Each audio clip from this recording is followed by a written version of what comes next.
Makinig kayo mabuti ha. Makinig kayo mabuti ha. Makinig kayo mabuti ha. Kami ang Katipunan ng Demokratikong Pilipino, ang KDP, ang partido para sa kinabukasan. Tigil bayan, tigil bayan, tigil bayan sa 2020. Kapag pinutulan, tawagan si Digong sa numero 88888. Makinig kayo mabuti ha. Kung walang tubig, patay tayo. Now, itong tubig is a natural resource. It is God-given to the Filipinos. Ano ba nangyari yung putang inang yan? Pagsasampalin ko kayo sa publik. Pilipino yan, walang kaluluwa. Yang Manila Water, pati Maynilad, kay Pangilinan, pati kay Ayala. Matagal na ito. Wala lang pumipiyak kasi nga takot sa pera ni Ayala, pati ni Pangilinan. Putang inan to. They are screwing us and they're screwing us all the way. Matagal na ito ang corruption na pinakamaya bilyon nandito sa itaas. Anak ka ng putang ina ninyo. So I want a rich guy who has been wallowing in its filthy house with all the mga tawag pa pala sa kanila sa bahay, senyorita, senyora, senyor, pahilas ang putang ina. Hoy, hindi na panahon ng katsila ang leche kayo. Do not fuck with me, my friend. Ilang taon na kayo nagbayad ng water treatment ang putang ina niya hanggang ngayon mabaho pa rin yung lumalabas doon sa Manila Bay. Let's say kayo, walang water treatment, sige kayo kubra. Anong tingin ninyo sa amin? I could establish a prima facie case. Then I will file plunder. Ang plunder, Padre, Mr. Ayala, Nobel yan. Gusto ko makita na milyonaryo na makulong. Utang ina, do not fuck with me. Utang ina, do not fuck with me. Utang ina, do not fuck with me. I will order the armed forces to operate your order. Kasi, sundalo. Take over kayo. Ikulong, yan ang nararapat sa oligarko. Ibalikan ninakaw nilang dapat sa mga tao. Tigil bayad simula merong 1-20-20. Pag pinutulan ka, sumbo mo lang kay Duterte. Yung piso malaga, ang inyong naibulsa. Patong-patong na kaso ngayon ang nakakasa. Ilang taong na mayagpag sa laki ng tinatamasa. Nakahiga sa salapi sa pagmumulang umaasa sa putahe na nagpahirap sa mga Pilipino. Walang mga konsensya tuloy sa pagmemerwisyo. Kung di pa na-opposite, kung di pa pansinin. Lalabas ka totoong ipiit ang salarin. Let's say kayo. Dapat lang na matigil. Kayo ang nagkasala, dapat kayo ang masingil. Dating yung patawa-tawa dito na magwawakas. Babagsak kayong lahat, tasarehas sumihima. Tigil bayan, sigaw ng Pilipino, taong bayan. Mga oligarko dapat lang na maparusahan. Tigil bayan, ang tubig na galing sa kalikasan. Sabay-sabay tayong lahat. Tigil bayan, sigaw ng Pilipino, taong bayan. Mga oligarko dapat lang na maparusahan. Tigil bayan, ang tubig na galing sa kalikasan. Sabay-sabay tayong lahat. Tigil bayan. Binulgar na ng Pangulo natin si Digong. Ang katiwalian ng mga oligarkong pugon. Tangin siya lang ang ating pag-asa na tutugon dito sa mga madugos na dapat nang makulong. Mga walang iya kayo, mga walang pusok yahaman. Inaabuso kahinaan ng mamamayan. Asan ang pinapangako nyo na magandang serbisyo? Pinako nyo na nga, ginawa nyo pang negosyo. Paglabi na, kaya dapat lang matigil na ang kasakiman nyo na ugat ng problema. Ang tubig ay buhay, yan ang inyong tandaan. Ngunit itong oligarko ginawa pang kabuhayan. Kaya ikaw na nakikinig nito sa mga mandarambong, huwag ka nang magpauto. Imulat mo ang iyong mata, buksan mo ang isipan mo. Huwag na huwag kang matatakot, si Digong kakampi mo. Tigil bayan, sigaw ng Pilipino, taong bayan. Mga oligarko dapat lang na maparusahan. Tigil bayan, ang tubig na galing sa kalikasan. Sabay-sabay tayong lahat. Tigil bayan, sigaw ng Pilipino, taong bayan. Mga oligarko dapat lang na maparusahan. Tigil bayan, ang tubig na galing sa kalikasan. Sabay-sabay tayong lahat. Tigil bayan, sigaw ng Pilipino, taong bayan. bayan, mga oligarko dapat lang na maparusahan. Tigil bayan, ang tubig na galing sa kalikasan, sabay-sabay tayong lahat. Tigil bayan, tigil bayan, sigaw ng Pilipino taong bayan, mga oligarko dapat lang na maparusahan. Tigil bayan, ang tubig na galing sa kalikasan, sabay-sabay tayong lahat. Tigil bayan. Habulin ko talaga kayo. Habulin ko talaga kayo. Yayariin ko talaga kayo. Yayariin ko talaga kayo. Yayariin ko talaga kayo. Tigil bayan! Tigil bayan! Tigil bayan! Sa 2020! Kapag pinutulan, tawagan si Digong sa numerong 8888.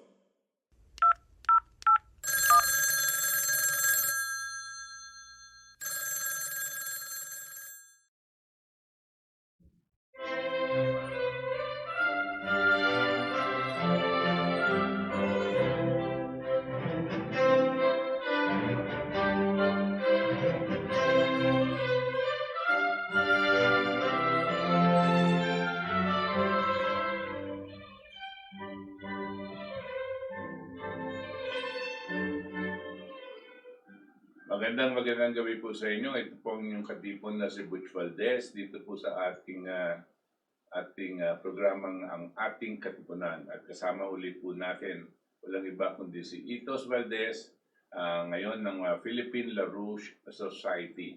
At meron po tayong mga pag-uusapan ngayon tungkol sa mga current events. Ano pa ba ang pwedeng sabihin natin current events kundi itong mga nangyari, itong mga nangyari dito sa nakaraan araw, ang pagtatanggal o pag hindi pagbibigay ng prangkisa dito sa ABS-CBN na pinagbotohan ng yung committee ng Kongreso, no? Na they had dito sa committee ng Kongreso mga 90 members yan. 84. 94. Yeah, 84. 84 members.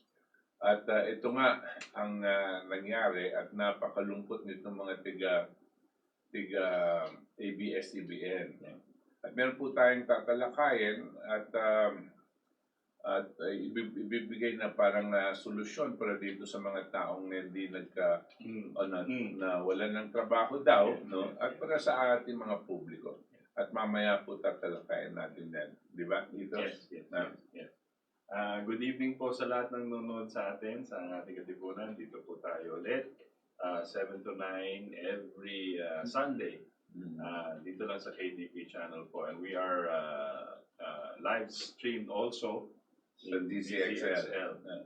So hello to sa mga nanonood via DZXL po. Please send in your comments and questions dito sa join the discussion with us po, and we will try to react also to your comments and suggestions and reactions, or just say hello. And we like to joining us for thank you for joining us tonight dito sa ating katipunan. Okay. Now, saan na natin, no? Dito sa mga nakaraang araw, meron po tayong ipinopost sa Facebook, no, at ganyan. Pero itong kaninang umaga, meron po kaming nakitang isang opinion na ibinibigay po nitong si Mr.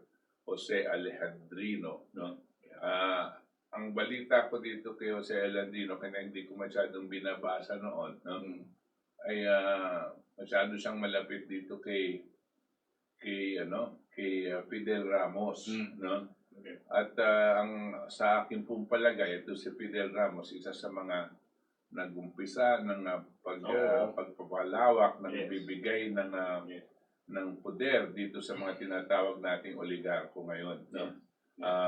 Bagamat ganyan po ang paningin ko at nabasa ko po itong piyesang na sinulat niya, minarapat po namin magbibigay ng credit, no?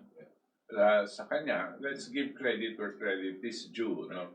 At dito sa kanyang sinulat. At gagawin po natin, babasahin po natin at we will commentate on this as we read along per section, no? Kanya bigyan niyo po kami ng konting konting indulgence ng paumanhin, no? Nababasahin namin to, tapos magko-commentate kami ng ilang salita, tapos itutuloy natin ang pagbabasa. Okay? Ito po ang piyesa ni Jose Alejandrino na minarapat namin basahin para sa inyong listening and education. Okay? There are two lessons to learn by Jose Alejandrino. There are two lessons to learn from the ABS-CBN episode, and the oligarchy would do well to listen and learn. Okay. Number one, the denial of a new franchise to the major broadcasting company in the country signals not the demise of democracy and free speech, but rather the revival of it. Congress is listening to the netizens expressing their opinion and not to the mainstream media, whom we all know is controlled by the few rich and has been shaping the minds of the public to maintain their hold on power. Those few known as the oligarchy who own nearly 3/4 of the wealth of the nation. Okay, yan po ang unang punto ni Jose Alejandrino, no? Ang sinabi niya, ito ay hindi pag-aano sa free speech, no? It is not the demise of free speech, but rather the revival of it. Ito pong pagsasabing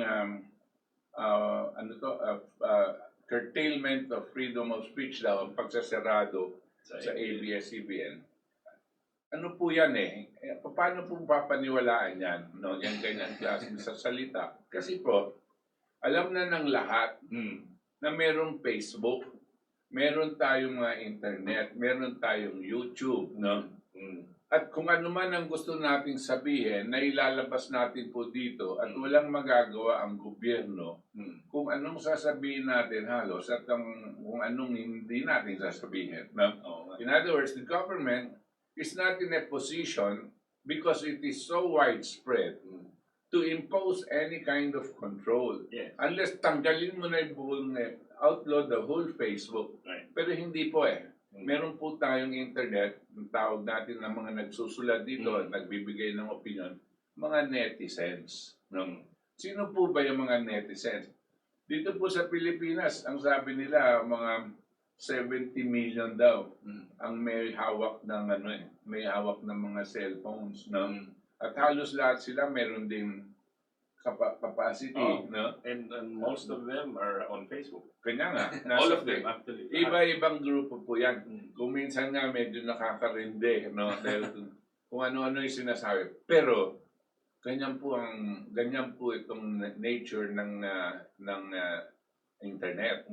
Lahat po ng opinion yan, kasi basura o hindi, may lalabas at lalabas yan. Kanya po, ito yung ABS-CBN, ang sinasabi nila, pagsasara daw nila, ay curtailment of the freedom of speech. No? Paano pong mangyayari yan? Hindi kayang dahil nga meron doon. Anong nangyari? Itong mga nasa Kongreso, ang sinasabi ni Alejandrino, itong mga congressmen ang talagang pinapakinggan nila, itong mga nasa internet, itong the netizens who are expressing their opinion and not to the mainstream media. Alam nyo bakit po? Alam na ng lahat na yung mainstream media, lalong-lalo na daw yung mga ABS-CBN na yan, ay ang linalabas nila, ang mga balita na pabor lang dito sa mga business interests na ang may hawak itong mga oligarko, no? At gumagawa sila ng paraan para anuhin yung ating pag-iisip, i-direct ang ating pag-iisip na para suportahan itong mga umahawak sa poder o kaya suportahan yung mga gusto nilang mga politiko, no? Those few known as oligarchy and who own nearly 3/4 of the wealth of the nation. Halos lahat po ang hawak nila, ang kontrolado nila sa bayan. Kanya sabi niya po, hindi po paglabag ito sa freedom of speech. Di ba? Oh, Ah. on the contrary. I just wanted to add, no? Alam niyo po, alam po natin, yung mga medyo may edad na before the advent of internet, before social media, bago po noon, saan po tayo kumukuha ng news? Di ba, from very few sa TV, ABS-CBN, GMA, TV5, meron, ganon. Tapos PTV4, tapos sa Diaryo, Enquirer, Star, lahat. Okay. Sila po ang nagpapalabas ng news na kinukonsume po natin. Pero galing lang sa kanila. And among those, all of those media outlets, ang ABS yung pinakamalaki. Tsaka malaking impluensya. Sa kanila po galing lahat ng balita po natin. Kaya kung anong gusto nilang malaman mo, yun ang ibibigay.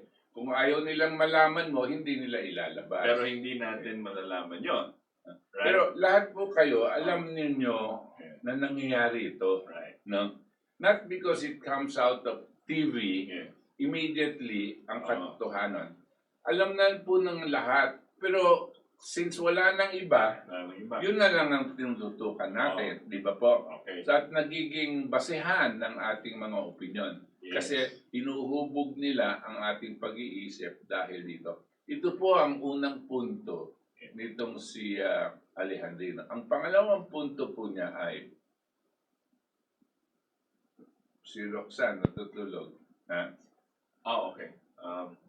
The participation by netizens who are free spirits want the rule of law to be upheld regardless of who they are and must be held accountable for circumventing the Constitution, which is the highest law of the land, and for avoiding taxes when the majority of Filipinos are suffering due to COVID. What these netizens are in effect saying is there is a higher moral duty than purely legal ones contrived by slick lawyers at the pay of the oligarchs. Ang akin pong pagkakaintindi dito sa pangalawang punto na linalabas niya. Kasi po, dito po sa hearing na siguro almost 2 weeks of hearings na lumabas. No? Nung pong nag-umpisa ito, sometime 2 weeks ago, ang alam po lang natin, itong PDRs, no? At ang sinasabi natin na pasuna ang pag-apply ng bagong prangkisa dahil nga yung period allowed by law, wala nang prangkisang i-renew. So anong i-renew mo? No, parang ganyan. Yun lang po ang puntong alam natin. Yung PDRs, isa pong paraan yan na yung kanilang pag-aari sa ABS-CBN, ito pong mga Lopezes, ay para bagang linipat nila sa mga dayuhan na may-ari. Pero ang lumalabas, yung pinaglipatan nila ay marahil sila rin. Pero mga korporasyon na sila rin, na mga may-ari, ay sila rin. Bakit po nila ginawa ito? Siguro, hindi natin mapagtitiyak. Siguro dahil gusto nilang umiwas sa pagbabayad sa buwis. No? Kasi foreign ownership hindi po mahahabol ng BIR. No? Ito po ang palusot ng mga abogado na tumutulong dito sa ABS-CBN. Ang sinasabi nila, unang-una, lahat po ng sinasabi ngayon dito ng mga kongresista na nagsusuri ay allegations. Wala pa pong mga pruweba. No? At kinakailangan para mahanap yung pruwebang yan, idadalhin pa sa korte yan. No? At dito sa korte, papalabas lahat ng ebidensya at yan. Kanya puro, wala pa pong na-prove. Wala pang napapatunayan na tiyak na ganyan. Ngayon, ito ang palusot ng mga ABS-CBN that it has not been proven and it has not been admitted by ABS-CBN. Right. So anong pinag-uusapan? No? Because it has not been proven kasi hindi pa dumadaan sa korte. No? Pero lumabas lang, ang inalabas lang natin yung mga ebidensya. Pero wala pang habla. No? So it has not been proven and hindi naman na-admit ng mga Lopezes. So anong problema? Bakit hindi bibigyan ng prangkisa? Pero ang sinasabi po dito, dahil ang nakikita po ng tao ngayon sa mga internet, what these netizens, sino po yung netizens? Tayo po lahat yan, mamamayan, are in effect saying, kanya sinuportahan po ang desisyon ng Kongreso na wag bigyan ng prangkisa. Ang sinasabi niya, what these netizens are in effect saying is there is a higher moral duty than purely legal ones contrived by the slick lawyers at the pay of oligarchs. Meron pong mas malaking karapatan. Ano ba? Right yung karapatan. Moral. Ano yung duty? No. Pareho kaming mauutal dito eh. No? Moral duty than purely there is a higher duty than purely legal ones contrived by slick lawyers at the pay of oligarchs. Anong ibig sabihin nun? Meron, hindi lang porke legal o hindi illegal, hindi lang labanan nito kung sinong mas magaling na abogado. Kasi itong mga binabayaran ng ABS-CBN, magagaling ang abogado at marunong magpalusot at marunong But it is not a matter of having who has the better lawyers. Ang talagang importante dito, ano ba yung talagang intensyon? May masama bang intensyon o mahusay yung intensyon? At nakikita po yan ng mga netizens, itong mga bibigay ng opinion sa Facebook at sa YouTube, no? At sa kanila pang ibang mga grupo. That is what is important. Tayo din po, ang nakikita natin, hindi lang itong mga ito. Dahil nakita natin kung paano gumagalaw itong mga may-ari ng ABS-CBN, mga Lopezes, paano silang iiwas sa pagbayad sa buwis, paano nilang na-take over itong lupain, na wala pala sa kanila dahil wala naman silang titulo dyan sa lupa. Kasi magkakaroon kang titulo dyan sa lupang yan kung meron nagbenta sa'yo at makikuha mo. Di ba?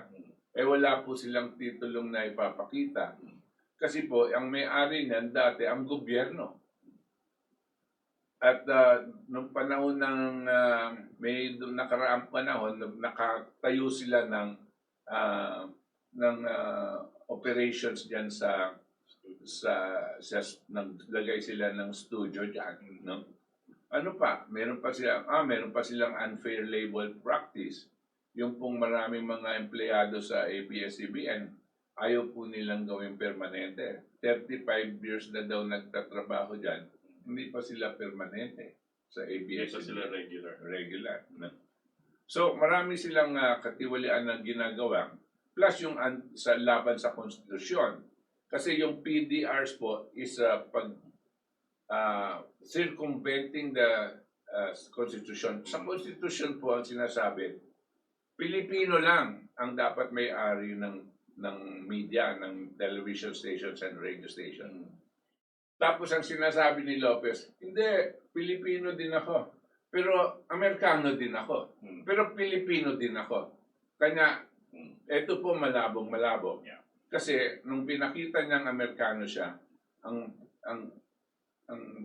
that was year 2001. But when he was the chairman of ABS-CBN in the 1990s, He didn't have the American citizenship.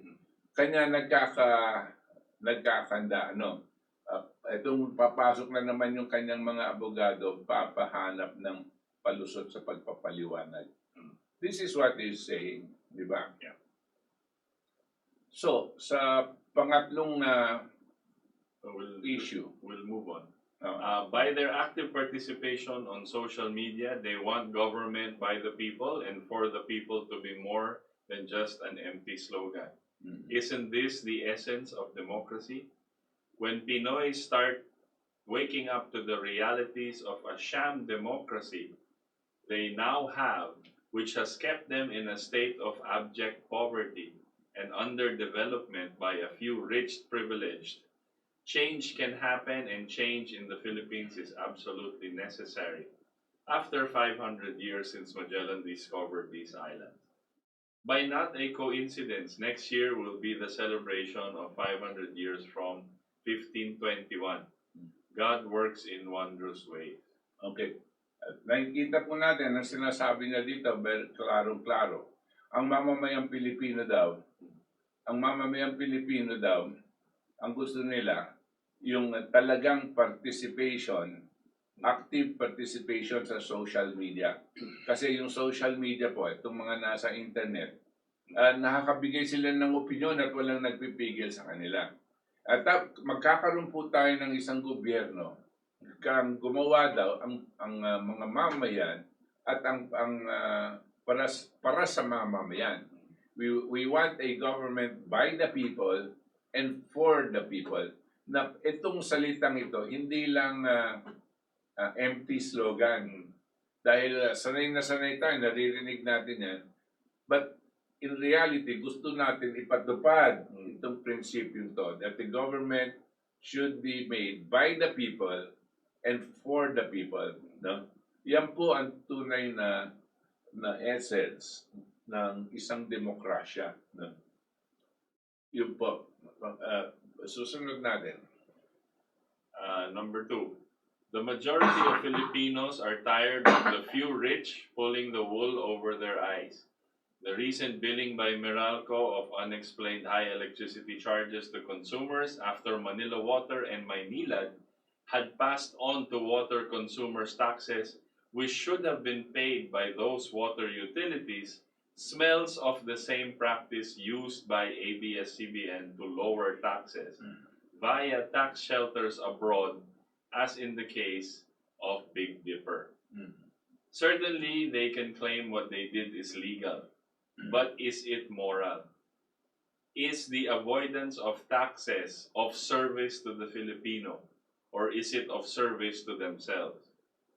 I say not of service to the Filipino, who are constantly being shortchanged, and certainly not of service to the government, deprived of revenues to soften the impact of COVID on our suffering people.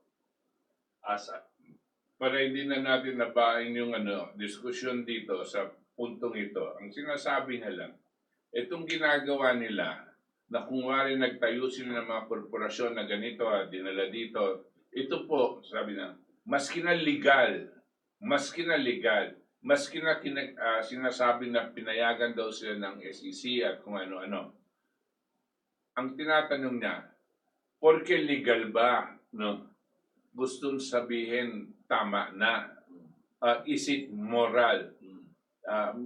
Hindi ba, porke legal, hindi na kasalanan? Ganyan po ba yan? No? Lalong-lalo na ang nahihirapan ang mga mamamayang Pilipino at dinaya nyo ang gobyerno. No? May palusot po ito ng mga lawyers na yan na pag sasabihin nila, tax evasion is different from tax avoidance. No? Ang tax evasion daw talagang babayad ka na ng taxes at hindi mo babayaran, yan daw ay crime. Pero kung gagawa ka ng paraan para hindi ka babayad ng taxes, no? Gagawa ka ng paraan na legal, na hindi ka babayad, sabi niya, yan po, legal yan. At hindi niya binabatikos yon. Ang sinasabi niya lang, kung gumagawa ka ng paraan para hindi ka magbabayad ng buwis, Yan ba ang serbisyo sa Pilipino? At yan ba ang nakakabigay ng tulong sa ating gobyerno? O yan ba ang tumutulong lang sa inyong sarili at nagpapayaman lang sa inyong sarili? It is of service only to yourselves. Kapakanan po ng sarili nyo. Kanya maski na sabihin ng abogado nyo, tax avoidance system yan at hindi yung evasion, no? You have to look at the moral aspect of it. And you ask yourself, no? Para sa kaninong kapakanan ba yung tax avoidance nyo? Para sa Pilipino ba? Para sa gobyerno? O para sa inyong sarili? Yan po ang isang napaka-importanting na ilalabas na dito. Okay, next. As I said before, the Duterte dispensation is different from the others which came before. It will not tolerate shenanigans. The people know this. This is why Duterte's popularity rating stands at the 80% plus bracket. The oligarchs would be well advised to behave and play by the rules of the game. Render unto Caesar the things that are Caesar's. If ABS-CBN had been sensible from the start and made restitutions for its mistakes, who knows, the results could have been different. Don't blame Duterte. Don't blame Congress. Don't blame the netizens. ABS-CBN only has itself to blame. Its talent, celebrities, and media staff would have done better by pressuring the management to come to its senses. But they all became emotional, and it clouded their judgment.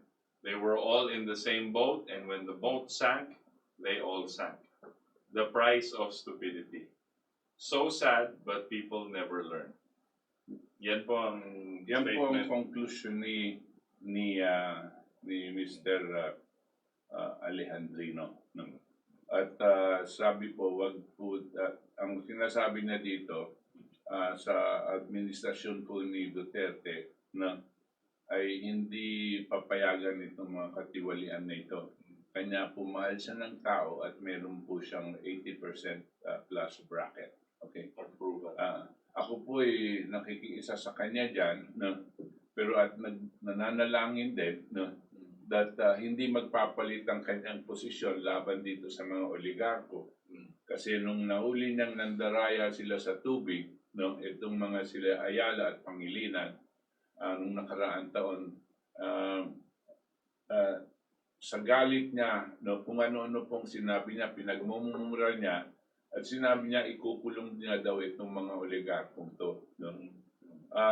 Hindi po nagtagal, after about 1 month and a half, no, by January, iba na po ang tono niya at hindi na siya parang galit. Ang sinasabi niya, hinihintay na daw ang proposal sa negotiation, no? At gagawa po ng negotiation at kung titingnan niya kung anong proposal ng mga oligarko. Ibig sabihin, nagpalit na yung kanyang pananaw. No? At lalong-lalo pa, nung nagkaroon po ng COVID, no? Nagulat po tayong lahat, no? Habang nag-COVID dahil po merong konting tulong na ibinibigay itong mga Ayala. No? Bigla-bigla pong nag-apologize si President Duterte sa kanila.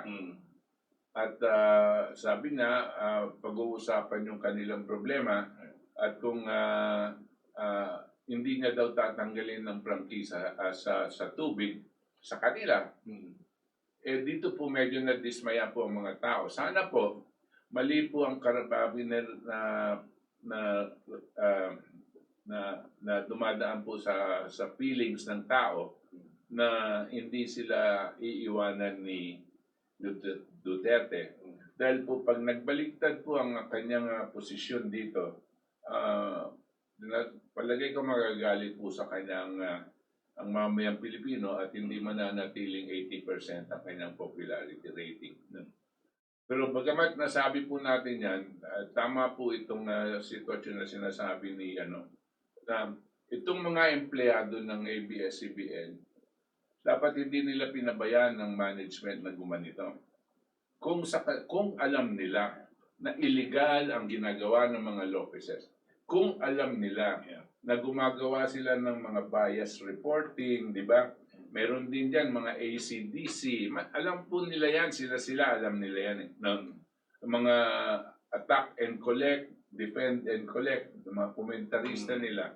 Sila mismo nag-aaway tungkol dito dahil nagkakabanggaan yung kanilang mga kliyente. Pero kung nakita nila na mawawalan din sila ng trabaho, dapat sila na mismo ang dumiretso at sinabihan nilang management na dapat ayusin. Pero hindi nila ginawa yan. So sabi nito si Alejandrino, kayo na rin ang may fault na may kasalanan dito dahil pinabayan nyo ang management na ganyan. Tama. Yun na nga, yung kanina pong yung sinasabi ko po, ang nakuha ko po dito sa article or statement ni Alejandrino is that it is this internet, social media po, which allowed more people to participate in government. Okay? Kasi dati po, yun na nga, yung balita natin comes from a few sources lang. Yung mga pag gusto nila so yung ABS-CBN po, yung news, tsaka yung GMA, lahat, they have total power over the perception of people. Certain candidates, certain issues, kung anong issue gusto nilang ilabas, yan ang ilalabas. So wala na tayong iba. Pero ngayon po na may internet, may social media, lahat pwedeng tignan ng tao. Okay? So anybody can come on the internet and make a statement. Tapos, minsan, nagkakataon na mali, nagiging fake news na po yung mainstream media. Iba. At yung mga totoo, eto na, tayo na dito sa internet. So, yung mga sinasabi ni Ginoong Alejandrino nga na parang wala tayong sinasanto dito sa internet. We don't owe our jobs to someone. So you don't have a bias in your reporting and your media and your opinion. This one enabled most citizens dito sa atin to participate. Tapos ang pinakamaganda dyan, ang nagustuhan ko po, is everybody can watch po yung hearings live. Hindi lang through ABS-CBN or through Rappler or through Inquirer. Napapanood sa Facebook? Napapanood sa Facebook, ang daming nagda-live stream. So nakikita nyo po yung mga argumento at yung mga actual posisyon. Hindi na tayo kailangan maghintay pa sa news na pinapakete nila yung buong pangyayari tapos ilalabas nila sa gabi na may anggulo na. May bahala na sila kung anong anggulo. Yan po ang nakikita natin na totoo. Pero ngayon, yung buong hearing po, nakikita na natin. Right. Yun yung maganda doon. So ngayon, meron tayong nadidevelop sariling opinion, sariling komento, for or against, at least po yung pinapakita sa Facebook or sa YouTube, sa internet. Pati na po, yung mahilig ko pong gawin is mag-scan ng mga YouTube ng mga legal experts after the hearing. After the hearing, nagsascan po ako, iba-iba dyan, ang dami dyan. And they give legal interpretation. For or against, hindi ganun eh. Kasi pag pinapakinggan po natin, siyempre, yung ABS-CBN yung nasa... Pipiliin nila yung eksperto nila, di ba po? So, yung siyempre, kanila yun eh, di ba? Kanila yun. So, yun lang ang ilalabas nila. So, ngayon, maghahanap ka na ngayon, yung iba-ibang mga opinion. And therefore, nakikita nila. Tapos, ang maganda po nun, alam po natin na,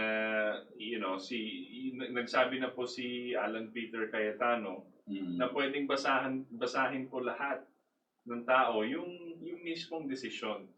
So they can see for themselves kung ano talaga. Yan pa, di ba yan po ang essence ng demokrasya? A free and open media. Kung nanonood po kayo ng TV, kasi nandiyan pa rin sila, nagpapalabas pa rin sila, so andun sa hearing, di ba po? Tapos may mga komentarista silang nagsasabi, ano ba? Tapos meron silang kukunin ng mga eksperto. Yes. Lahat yung eksperto nila 100% pabor sa ABS-CBN. 100%. Sino nagpipili niyan? Sila rin. No? Tapos sasabihin nila, hindi naman bias yung aming presentation, pinalabas namin yung hearing. No? Pero yung magko-commentate, yung magko-komento, mga eksperto nila. Eksperto nila kung ibig sabihin diyan, may negosyo silang konektado sa ABS-CBN. Hindi ba Tsaka, po? No? it's free country naman po tayo. So you can choose kahit sinong eksperto dyan. Kung makukuha po ng pabor sa iyo, pabor sa tingin nyo, so yung ABS, syempre kukuha sila ng pabor sa kanila. Which is okay. Free country naman eh. Problema, pero marami pa tayong choices. Bahala na sila. Pero nakikita po natin kung nagsisinungaling sila o hindi. Ngayon, dati, wala po tayong ibang mapuntahan. So, ngayon, sabihin nila free and media, pero nakikita po natin online na hindi pala, sinungaling pala sila. Nakikita na natin. Dati hindi natin nakikita yun eh. So, pag naglabas po ng mga ebidensya, itong sila Remulla, no? Sila Marcoleta, maglalabas sila ng mga ebidensya. Tapos bibigyan mo ng komento itong mga pabor sa inyo, no? Ang tao mismo nakikita, no? Ano ba yung totoo? Siya rin nakakapagbigay ng desisyon, no? Ito po ang ating pinagdiriwang, no? Kanya po natin kami po sa KDP, no? Ay nasiyahan dito sa desisyon na ito. Dahil sabi ko, sa palagay ko, pati na rin yung mga kongresista na tauhan.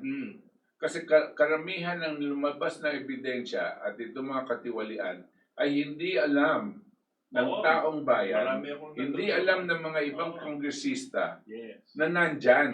No?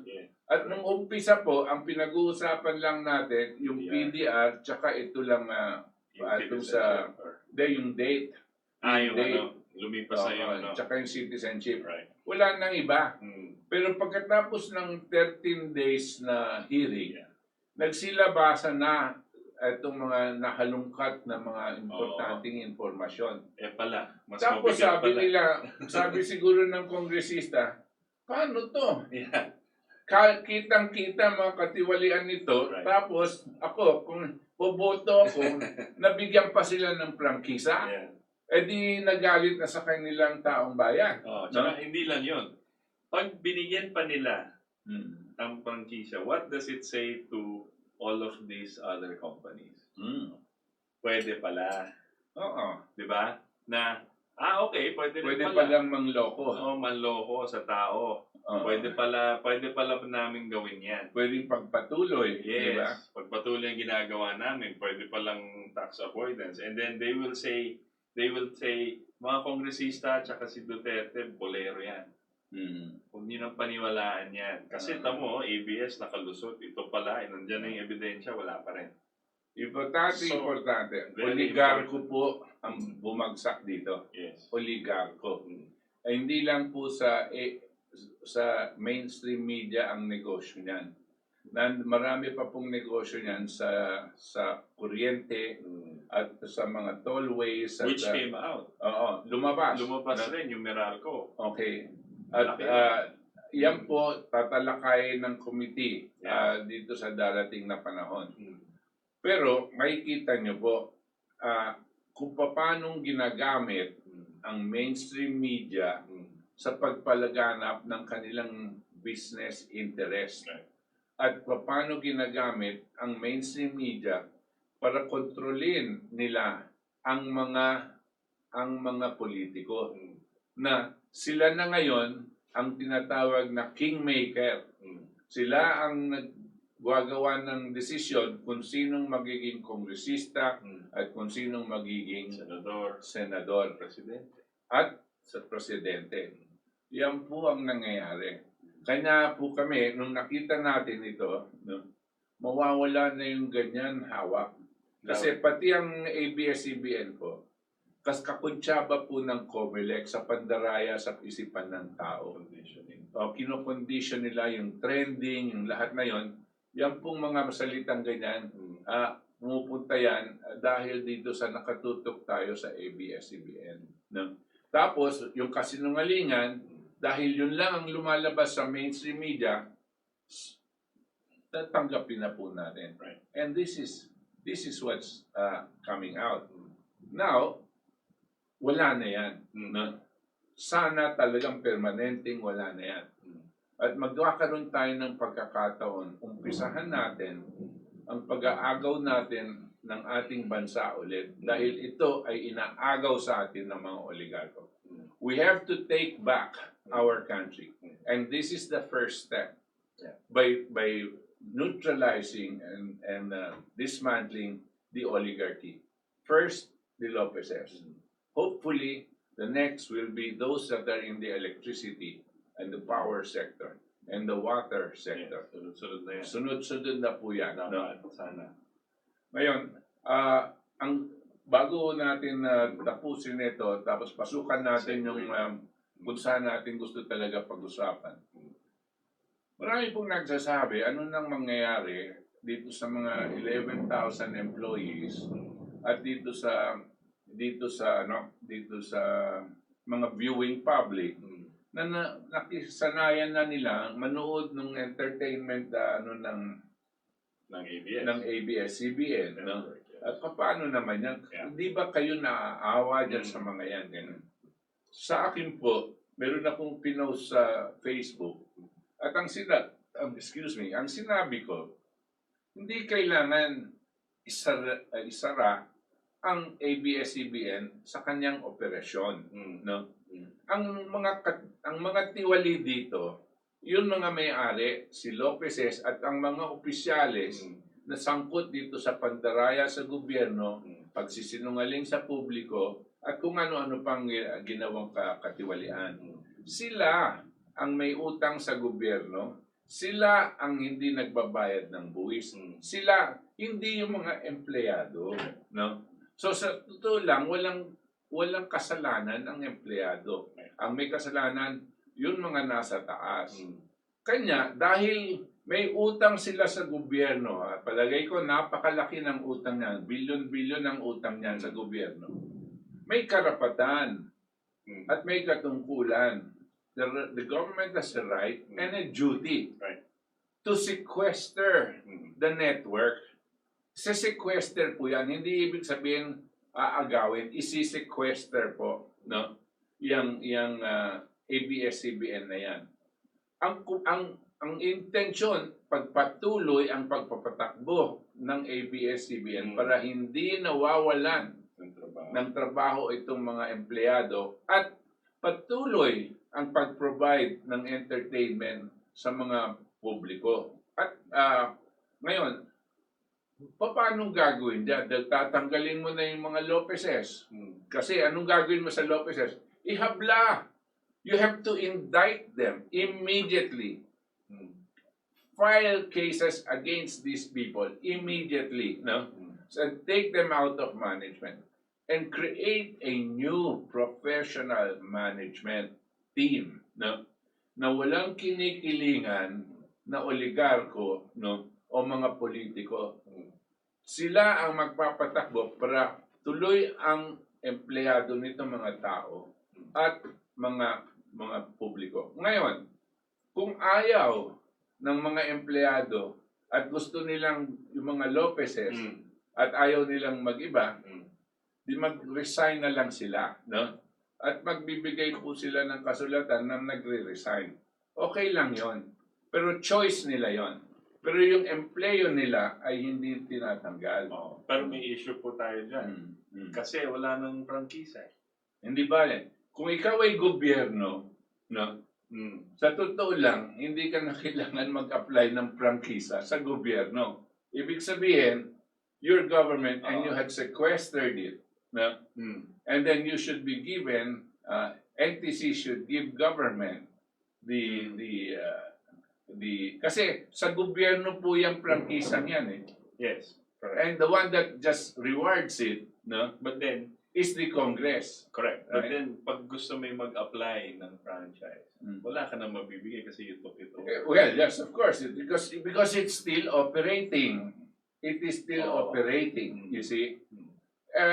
Parang ano yan akong gobyerno, meron akong pag-aari, binigay ko sa'yo para gamitin mo, yung Congress nagbigay sa'yo ng pahintulot, siya ang pumili kung sino mabibigyan ng prangkisa. Okay. Lumabag ka, hindi linabas ng Kongreso na hindi kanila bibigyan dahil ikaw yung gobyerno, the government owns the airwaves, the Correct. national government. So it can use it in the way it wants to use it. No? Correct. So That is the we should Yes, not talk about the here because the legal aspect can be taken in by I suggest the Solicitor General. No? But what I'm saying is amin yan national government yan. So So parang we can naging use it. government is now employing them. Well, that will be a different thing because that whole corporation still is sequestered. Right? I say it is sequestered. It does not change its structure as a corporation, but it is sequestered by government. Alam mo yon? Hindi yung ang sequestration, hindi yung pag-aagaw lang tapos amin no? Yeah. Kasi meron pang kaso yung mga Lopezes. The ABS-CBN Corporation has a case, not Yes. just the Lopez. Yeah. You can do it as Lopezes because they are the ones they are the ones that are guilty no, of that. The employees are not. So there is a way of presenting it in that way. The technicalities, if you're government, the technicalities you can go against. Basta ang prinsipyo, gusto mong tulungan ang tao sa may employment nila at gusto mo din tulungan ang taong bayan. Yun ang prinsipyo. At pagkatapos nito, at kung napatunayan na talagang wala na yung mga Lopezes yan, convert natin yung ABS-CBN into a different foundation. No? Yung foundation na yan, na itatayo ng gobyerno, ang intensyon ng gobyerno is to socialize ownership. Palawakin ang pag-aari ng network. Palawakin po, hindi po isang pamilya lang ang hahawak. Marami pong hahawak. Ang unang-una pong hahawak, ang suggestion po natin, 1/3 of the corporation should be allotted for the employees of ABS-CBN. In those that have different years of service, will have different opportunities to buy shares into the New corporation. new corporation, which is a foundation. And then the next one will be different types of businesses. But the different types of businesses may not purchase more than a certain percentage of that. In other words, it just becomes a investment. Napakarami niyan. Napakarami niyan. So it's not going to be it's not going to be a kind of foundation or network operation that will be open, nahahawakan ng isang interest. Okay? Ano pa ang mangyayari? Magkakaroon po tayo ng mandato dito sa operation na ito, na ang mandato ay magiging sisiguraduhin natin na unbiased yan at independent from politicians and oligarchic interests. Yan po ang napaka-importante.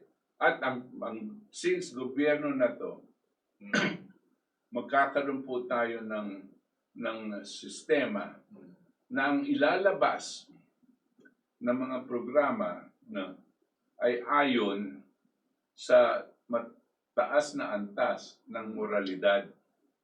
Alam niyo na po ang ibig ko sabihin, hindi po tayo dito magpapalabas ng malalaswa. So parang hindi na PTV4. Parang, so PTV4. Wait, don't include PTV4. What I'm just saying is, this network, being the largest, and government has requested it, we can use it as the model and the kind of programming that it will have will not be just for government. It is not a pro-government thing because it must be independent of politicians. It will surpass Duterte and anybody else. The PT before is a government television station. It is a government. This one should have its independence. No?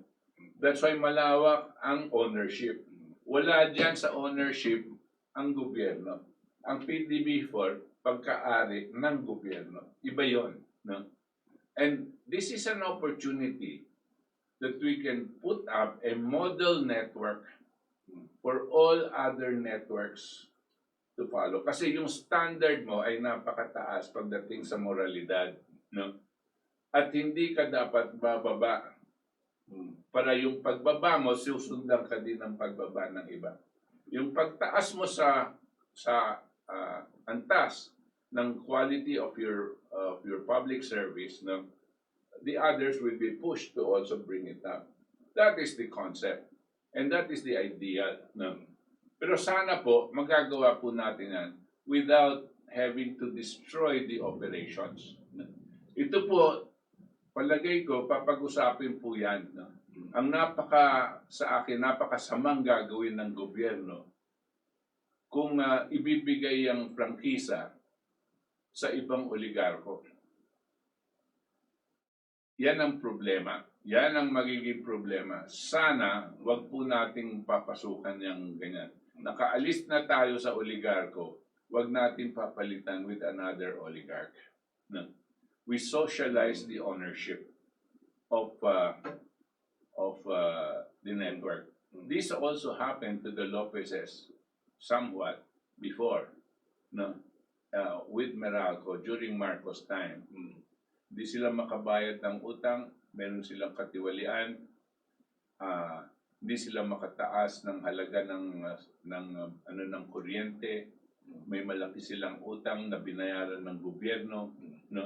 Hindi nila kayang bayaran ng gobyerno, na sequester sila at nagtayo ng foundation, Meralco Foundation. Yung Meralco Foundation ngayon, yun ang nag-socialize ng ownership.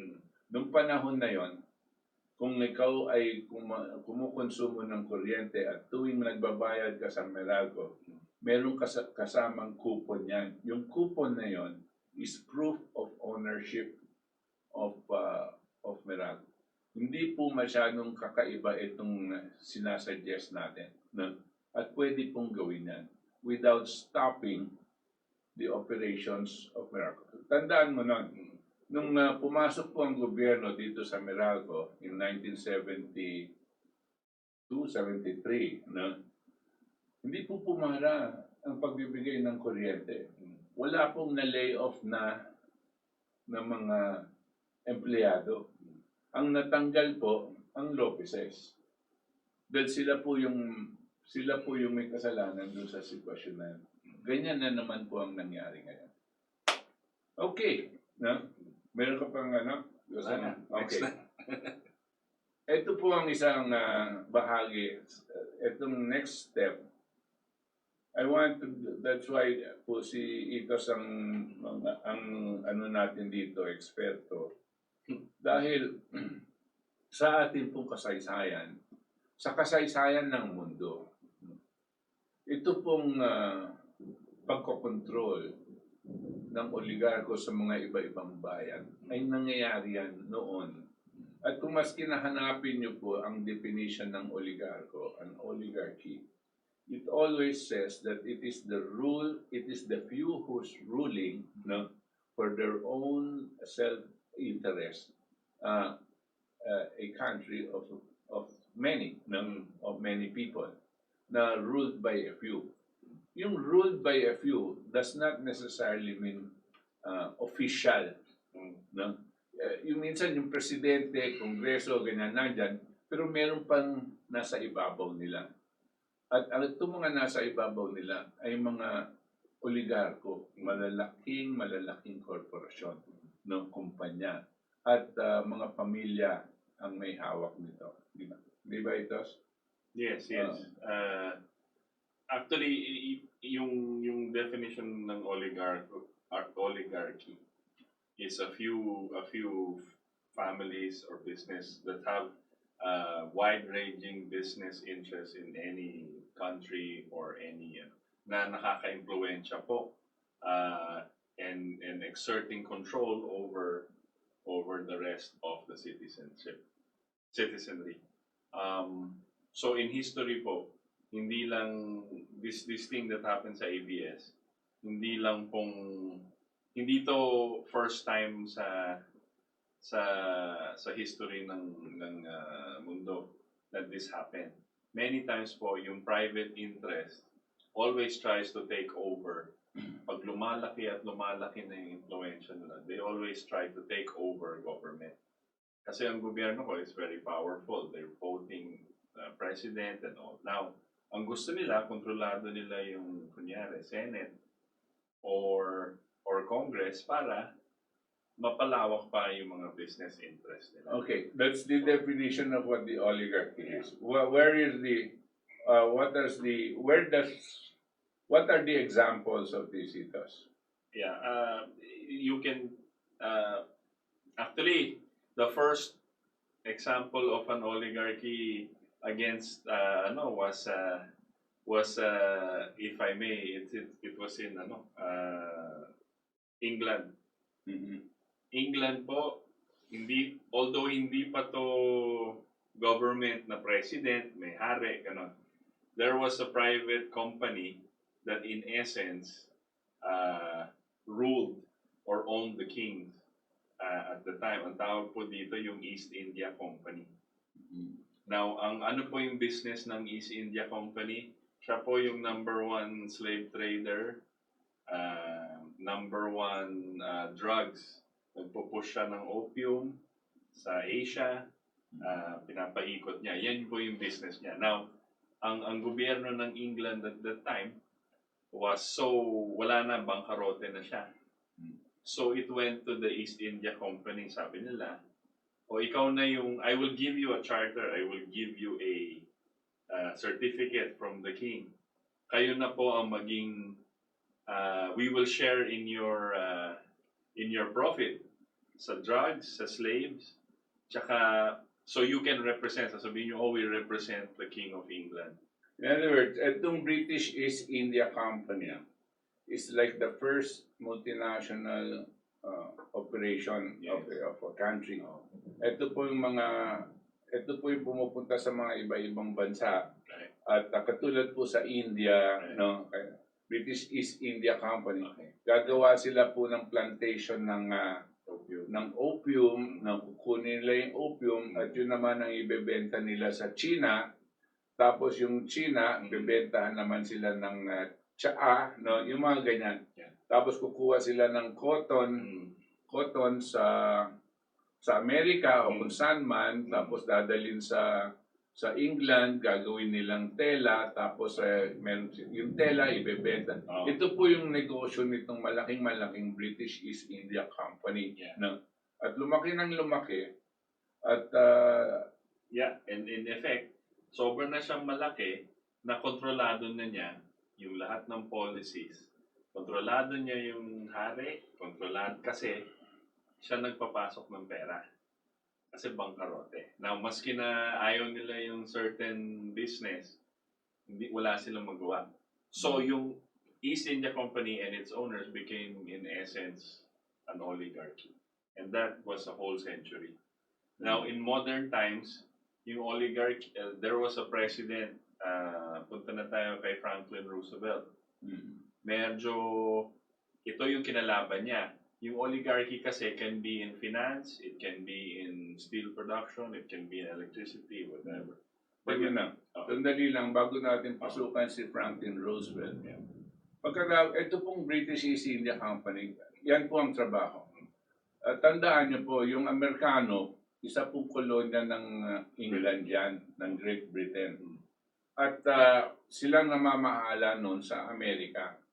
Ang talagang major resource na kinukuha ng mga England, yung cotton, no?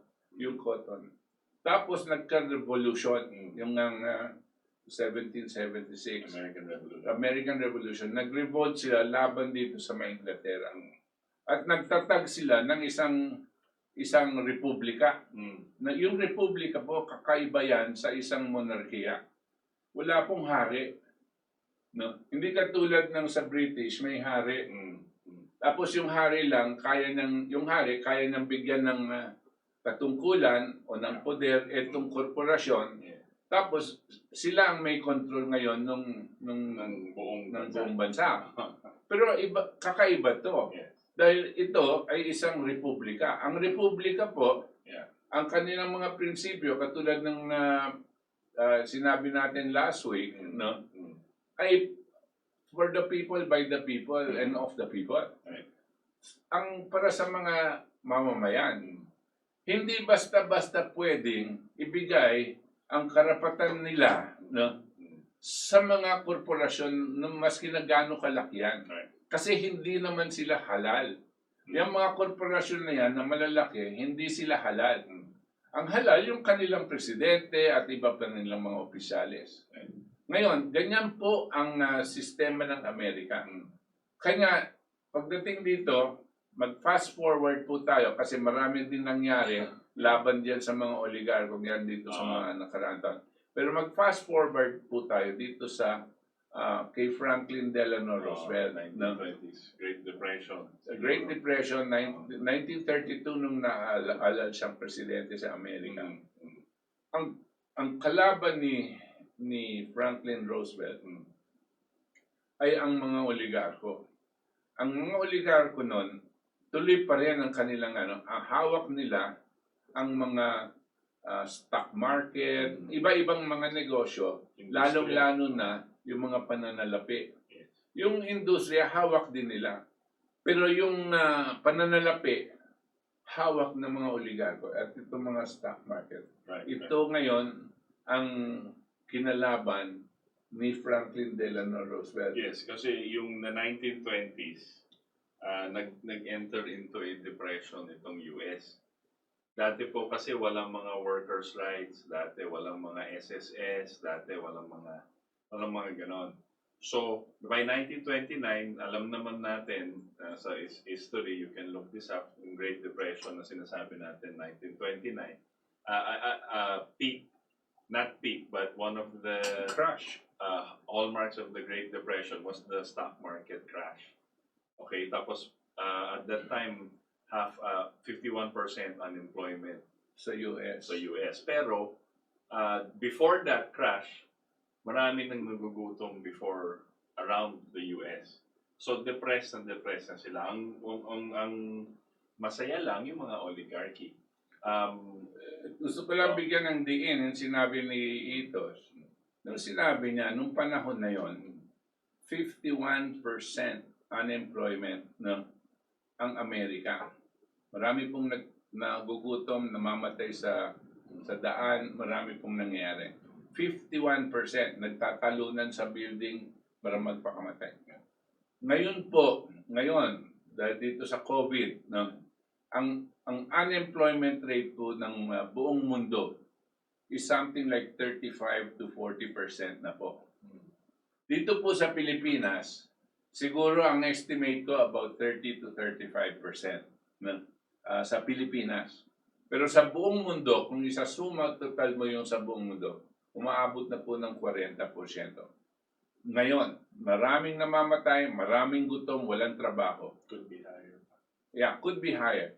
Pero sa nung panahon ni Roosevelt, 50 sa Amerika. 51% noon. Kaya nakikita nyo, bagsak na bagsak ang ekonomiya ng Amerika nung pumasok si Roosevelt. Tsaka walang, at that time po, kailangan maintindihan natin, walang 8-hour workdays, walang labor laws, walang ganon. So, ang namumuno, kung may pera ka, tatayo ka ng steel plant. Magtrabaho ka kung gusto mo, bibigyan ka parang isang araw, bibigyan ka ng pangsahod one day. Pero wala kang karapatan. Kung ayaw mo magkapera, huwag ka magtrabaho. Magutom ka. Wala kang workers' rights, wala kang dole, walang ganon at that time. Tsaka wala yung limit na 8 hours, tsaka wala yung age Pwedeng 10 years old ka, nagtatrabaho ka sa steel plant. Ganon yung situation that time. So, by the time of the Great Depression, nag-crash yung stock market, yan yung pinaka-famous. Pero before that, nagutom ng mga tao. Ito yung atmosphere na dumating si Roosevelt.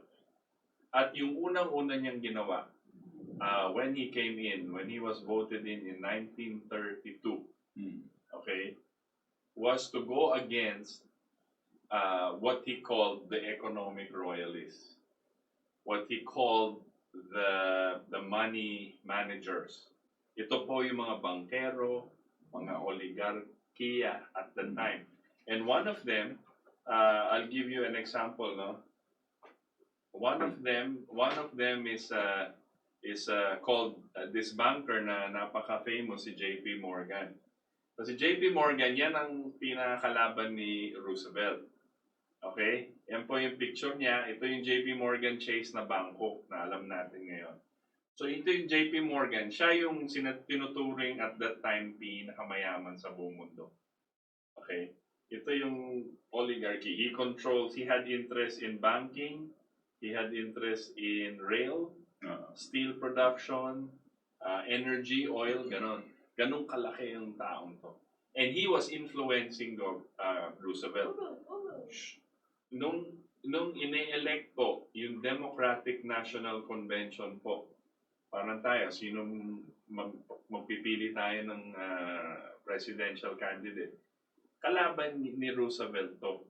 Ayaw niya panalunan si Roosevelt kasi sabi ni Roosevelt, pag ako nakahalal, I will go after all of these oligarchs. Kasi kailangan yung tao ang mga... Paano niyang linabanan yung mga oligarchs ito? Yeah. Well, first thing he did was he put out the Glass-Steagall law. When he pag-upo niya, nagtayo siya ng isang komisyon called the Pecora Commission. Right. The Pecora Commission was tasked to go after all of these bankers and finance and oligarchs to see na parang ano ba yung mga ginawa nila against the law and against the Constitution. Number one yun. Ang gusto ko lang pailabas dito, para hindi tayo masyadong pumunta sa mga detalye, ang gusto ko lang, itong isa pong Pangulo ng bansa, na isang demokrasya, isang republika, no? Ay sigurado pag itatatag niya yung mga prinsipyo ng kanyang bansa na itinatag, no?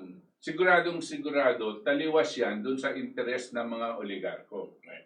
That's for sure. A nation state, no, organized along the same principles that all men are created equal, and every human being, no, is endowed with its inalienable rights to life, liberty, and the pursuit of happiness.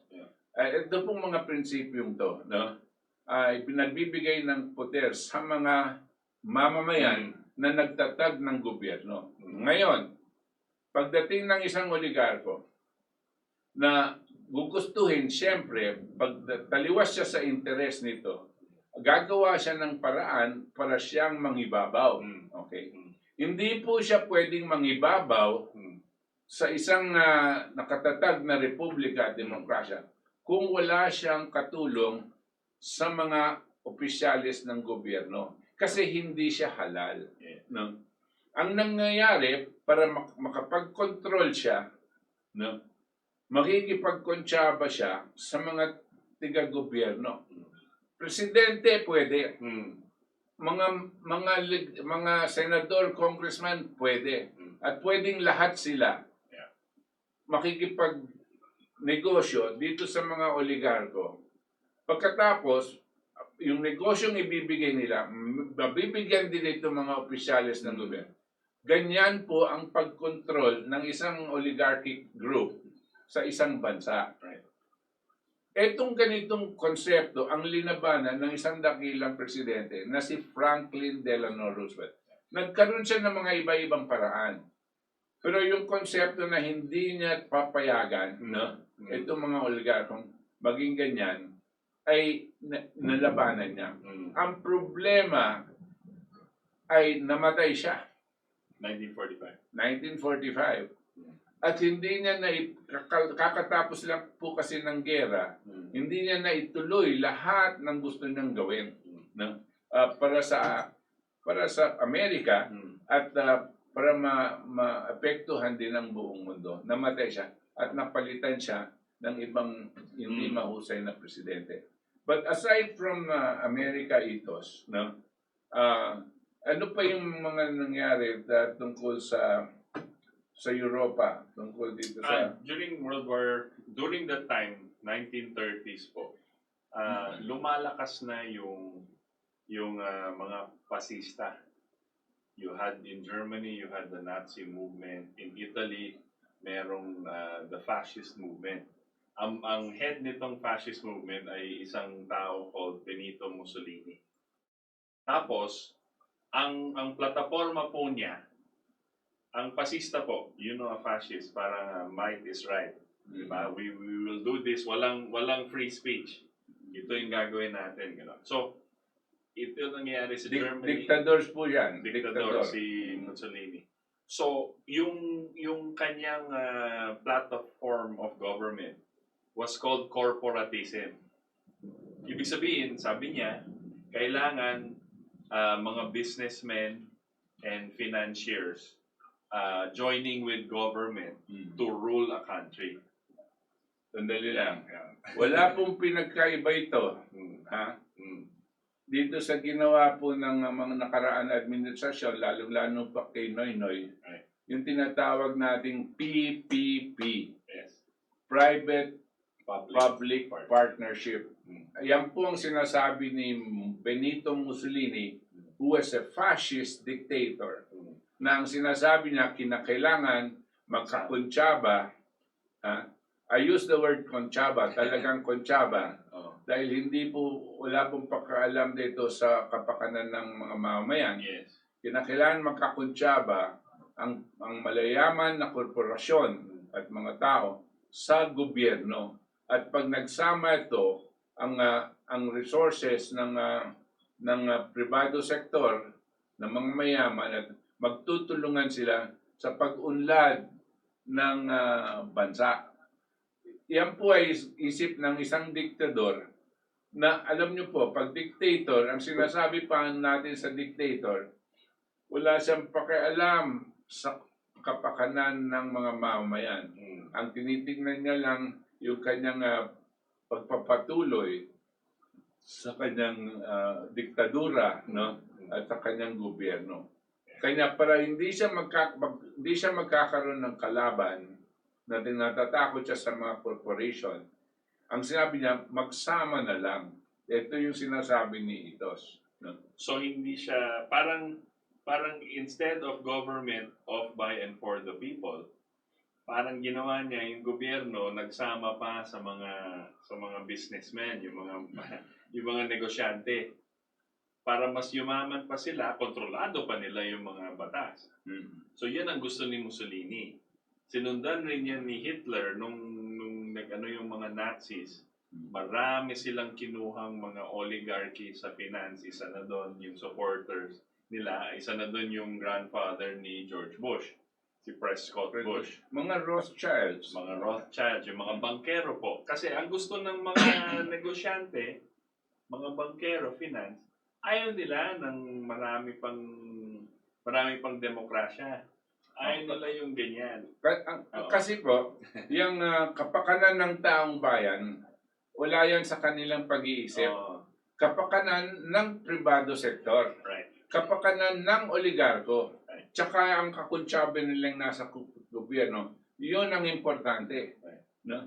Yung ginawa nila Hitler, yung ginawa ng mga nakaraan mga gobyerno sa iba-ibang bansa, yan ang kanilang ginagawa. Kaya ang naghihirapan palagi yung taong bayan. Taliwas po ito dito sa konsepto that the government must be for the people, of the people, and by the people. Taliwas po yan. Kasi yung people, pag nagkontsaba yung dalawang issue, gobyerno tsaka oligarko, Yung people, wala na yan. Yeah. Mamamatay na lang yan kung gusto nila, basta meron silang magandang negosyo, basta sasabihin nila ang GDP natin tumataas. Yan lang ang nasa isip nila. Ngayon, ito ang nangyayari ngayon sa ating bansa. Meron tayong grupong mga oligarko na ginawa sa pamamagitan ng mga iba-ibang bigay ng batas. Nag-umpisa kay Corazon Aquino, dumaan kay Ramos, no? Eh sandali lang si Erap, hindi niya nabuwag yan. Pagpasok ni Gloria, naipatuloy itong mga Epira Law at mga iba pa, at pinalawak pa ni Noynoy. Lumaki ang ano ng oligarko. Hindi sila dumami ng konti, pero lumaki ang kanilang pag-aari. Dati ang mga Lopezes nasa Meralco, umalis. Tapos nasa television station lang sila. Pero tapos naging power generation na sila. Tapos naging Tried Telecom. telecom. Nandun na sila ngayon sa mga highways, itong mga tollways, no? Palaki ng palaki. Ganyan din yung mga ibang dati real estate lang itong mga Ayala. Tapos pumasok sila sa tubig. Hinawakan nila yung tubig. Tapos pumapasok din sila sa kuryente. Palawak ng palawak. Tingnan niyo po itong San Miguel na kay Ramon Ang ngayon. Namatay na si Dandy Covaco. Mahusay yun si Dandy. Pero ito, anong intention nito? San Miguel. Anong benta ng San Miguel? Beer. Ngayon, saan na sila? Nasa kuryente, nasa highways, no? At nasa bangko, no? Yan po ang palaki ng palaki. Paano sila na bibigyan ng itong mga ito, mga negosyong to? Gobyerno. Paano naibigay ang power sector sa privado sector sa kanila? Gobyerno. Sino? Ramos. Gloria Macapagal Arroyo. Hindi mo makukuha yan kung wala kang kakuntsaba sa gobyerno. Ngayon, dumating ang panahon na itong nangyari sa ABS-CBN. Okay? Sa ating pong palagay, may nagtanong sa isang senior na mambabatas. Ano bang palagay nyo? Pwede bang buwagin ng mga oligarko dito sa ating bansa? Tumawa siya. No? Tumawa siya. Paano mong bubuwagin? Silang may hawak ng buong ekonomiya. Ang sinasabi niya, hindi mo kayang buwagin yan. No? Pero hindi na nalalaman na meron tayong katulong. Sa akin pong palagay, katulong natin po ang Panginoon Diyos. Katulad po nitong nangyari dito nangyari sa mga Lopezes. Maski na nung umpisa, medyo malabo na. No? Alam natin, malaki ang pera ng mga Lopezes, kaya nang bilhin lahat yan. Bilyon-bilyon ang hawak nila sa lahat ng mga negosyo nila. At kaya nilang bilhin lahat ng mga kongresista, lahat ng senador. At wag naman sana, pati ng presidente. Kaya nila in terms of money. But they cannot buy up all of the people. Kanya po ang sa akin pong palagay, ang gumawa nitong pagpapalit sa isang oligarko ng ABS-CBN ay ang taong bayan. This is a people's victory. Not just these 70 people in Congress. Silang naging tool kasi representante lang ng taong bayan niya. They're only representatives of the people. So that victory, although they were critical in this whole move, that victory is a victory of the Filipino people, and it gives us now a chance to start dismantling the oligarchic hold of these people on our lives. We will move in these next few weeks and few months. KDP will be very active in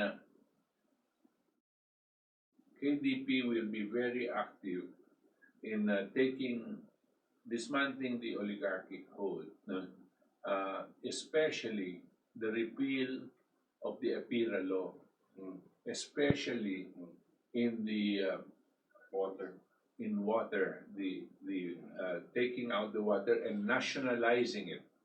Nationalizing means kukunin ulit ng gobyerno. At gagawa tayo ng paraan para itong mga negosyanteng ito na nakipagkuntsaba sa mga nakaraang administrasyon ay hindi basta-basta, at kung hindi sila gumawa ng kasalanan labag sa batas, pwede natin silang itulak sa mga industriya na mapapakinabangan ng buong bansa.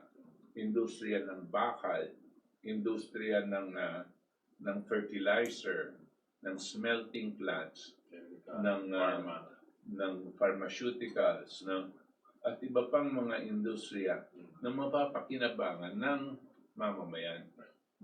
And this can be done provided the leadership knows where we are going. Yun lang. I wanted to emphasize again yung si FDR, no, ano yung ginawa niya. Kasi ang nangyayari nga during the war, lumalakas tong mga pasista, these dictators of that were kakonsyaba nila yung mga financier, tsaka yung mga negosyante, right? So lumalakas ulit yung sinatawag nilang mga yung control over people. Although hindi sila monarchy like kings and queens, parang papunta ulit doon. Kasi very few po ang magmay-ari or who will rule over many. Okay?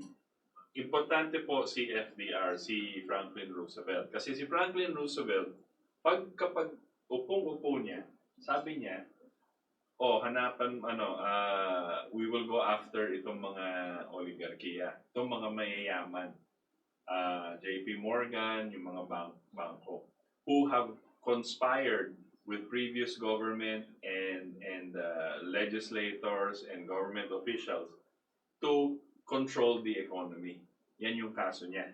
So he leveled, ang ginawa niya, yung power ng state, power ng nation, power ng republic, ginamit niya panglaban dito sa mga oligarkiya. And he has that because he is the president and represented by the people. Okay. First thing he did, yung nag-form siya ng commission. The next thing he did, sabi niya, yung Glass-Steagall po, na na-discuss na natin ilang beses dito, Glass-Steagall law. Yung pag-separate ng speculative banking with commercial banking. Kasi yung pera ng tao yan, ginagamit pang invest sa stock market, mawawalan pera ng tao. So ginawa niya, sineparate niya, ginawa niyang batas yun. The third thing he did, maski na ginawa mo po yan, 1932, paano mo ngayon bubuhayin yung ekonomiya mo? Right? So ang ginawa niya, nag-organize po siya ng Citizens Conservation Corps, which put 11 million people to work in 3 days po After his election. Pagka-upo niya, after 3 days, gumawa silang 11 million na trabaho. That's more than our OFWs now, right? About 11 million. Right away, may trabaho siya. Infrastructure, mostly infrastructure. Tapos, may plano rin siya. Kailangan bigyan natin ng electricity yung buong South. So he created the Tennessee Valley Authority. Kontrolado po nila yan. Gumawa sila ng mga dams, gumawa sila ng mga electric power plants, ganon. So kanila yung, pag may-ari ng gobyerno, yung power generation. Tapos sinabi niya sa mga negosyante, gusto niyo mag-distribute, dito kayo. May mga cooperative, may mga privado, may mga ganon. Pero yung rate na binibigay nila is very low, okay? And then, may malakas yung regulatory body. Kumbaga parang yung Energy Regulatory Commission natin. Malakas sila. So, hindi pwede magtaas. Hindi, Oh, pwede, kasi alam mo po, dito po sa atin, ang kuryente po ay actually, and power is already deregulated. yes. Okay? Deregulated, gusto sabihin, iwas na ang gobyerno Yes. dyan. Wala Okay? nang control. Wala nang control. Sa ano po, sa gasolina, deregulated na yan. Dati, kontrolado sila, hindi sila basta-basta pwede magtaas ng gasolina. Tapos si Ramos, pinabayan niyang mag-deregulate yan. Ganyan na rin sa kuryente. Pero yung kuryente, hindi nila pwedeng patuluyan, pabayan umakyat ng umakyat. Although ngayon, ang kuryente natin, ang pinakamahal sa buong mundo. Right. Hindi po sa Asia, mundo. Tayo na po. Ang binabayad po natin, doble pa ng binabayad nila sa Amerika. Ganyan po ang grabe itong sitwasyon natin dito. Tapos, pero kinakailangan maglagay sila ng Energy Regulatory Commission. Yan pong Energy Regulatory Commission, hindi nila binuwag because it was supposed to be a regulatory body to examine the situation whether it is justified to increase salary, to increase the electricity rates or not. Or if you are going to function, you must see to it that it is equitable distribution of power and all of that sort of thing. Walang ngipin. Walang ngipin. In other words, itong mga ito, ang sinasabi ko po, corruptible. Pwede pong mga, bilhin lahat ng mga yan. Nung minsan, nahuli nga nila, panahon ni Duterte, nahuli niya, itong mga ito, na corrupt. Ano pong ginawa niya? Basta pinalitan lang, pero hindi na kinasuhan yung mga nakaraan. So ang pinalit niya, corrupt din. At sabi niya, total makakalimutan na ng tao, hindi na nila papansinin. Pero ngayon, hindi po nakakalimutan ng tao yan. Nahuhuli po nila ang Meralco na nagpapataas ng halaga ng kuryente. Ang excuse ng Meralco, bumibili lang kami ng kuryente, mahal na. Pero that is a general statement. Lahat po sila sa power sector, ang mga oligarko, nagpapalakihan ng kanilang kinikita. Dahil sa EPIRA. Dahil sa EPIRA. Now, these are the things that have to be addressed by government. No? Yung po kanina, ang ehemplo niya ni Itos, ang Franklin Delano Roosevelt. Siya po ang presidente. Meron siyang kapangyarihan. Labanan itong mga higante. Meron siyang moral courage and intellectual competence to fight the oligarchy. For what? For the people of America. Yan po ang kanyang Ngayon po dito sa atin, ang hinihiling po sa atin sa ating Pangulo ay magkaroon ng ganyang klaseng moral courage at intellectual capacity. Yung pong intellectual capacity, ang ibig lang po natin sabihin dyan, sentido común. No? Makikita nyo po kung gaano kahirap, gaano kabigat ang idinudulot nitong kuryente at tubig sa taong bayan. Makikita nyo po yan. 30%, 35% of an ordinary person's income is going into electricity and water costs. But more than a third of his income. Ano pa po ang naiiwan? Pamasahe, mag-jeep. No? Ano pa po ang naiiwan sa kanyang pagkain? Ano pa po ang naiiwan sa kanyang pagbayad sa kanyang kinalalagyan, sa kanyang apartment? Wala na po. No? Kanya, pero kung tituusin mo, ito po ang pinakamabigat dahil ito po ang hawak ng mga oligarko. Ano pong mangyayari pag ang gobyerno ang nag-take over? Ang aking pong computation, wala pong mawawala sa pagpapatakbo ng kuryente kung babawasan mo ng at least 75% ang sinisingil mo sa taong bayan. Kung nagbabayad ka ng let's say 10,000 pesos a month. Okay? Para madali. No? O kung nagbabayad ka ng 1,000 pesos a month, no? Ang babayaran mo lang dapat 250 pesos a month. Paghawak na ng gobyerno, iyang kuryente. Kung ang inaano mo is 3,000 pesos a month, ang kuryente mo 3,000 pesos a month, ang babayaran mo less than 1,000 pesos a month. Paghawak ng gobyerno yan. Pero hindi po hawak ng gobyerno, kanya po napakataas. Kasi ito po ay pumupunta sa mga bulsa ng mga oligarko. Mga kumpanya, Mga privado. kumpanya. Because nga na-deregulate. Yeah. Yung kumpanya yan, ang kumpanya po, kumpanya lang yan eh. Pero yung tao nagpapatakbo dyan at may-ari, yun. Yun ang kalaban po natin.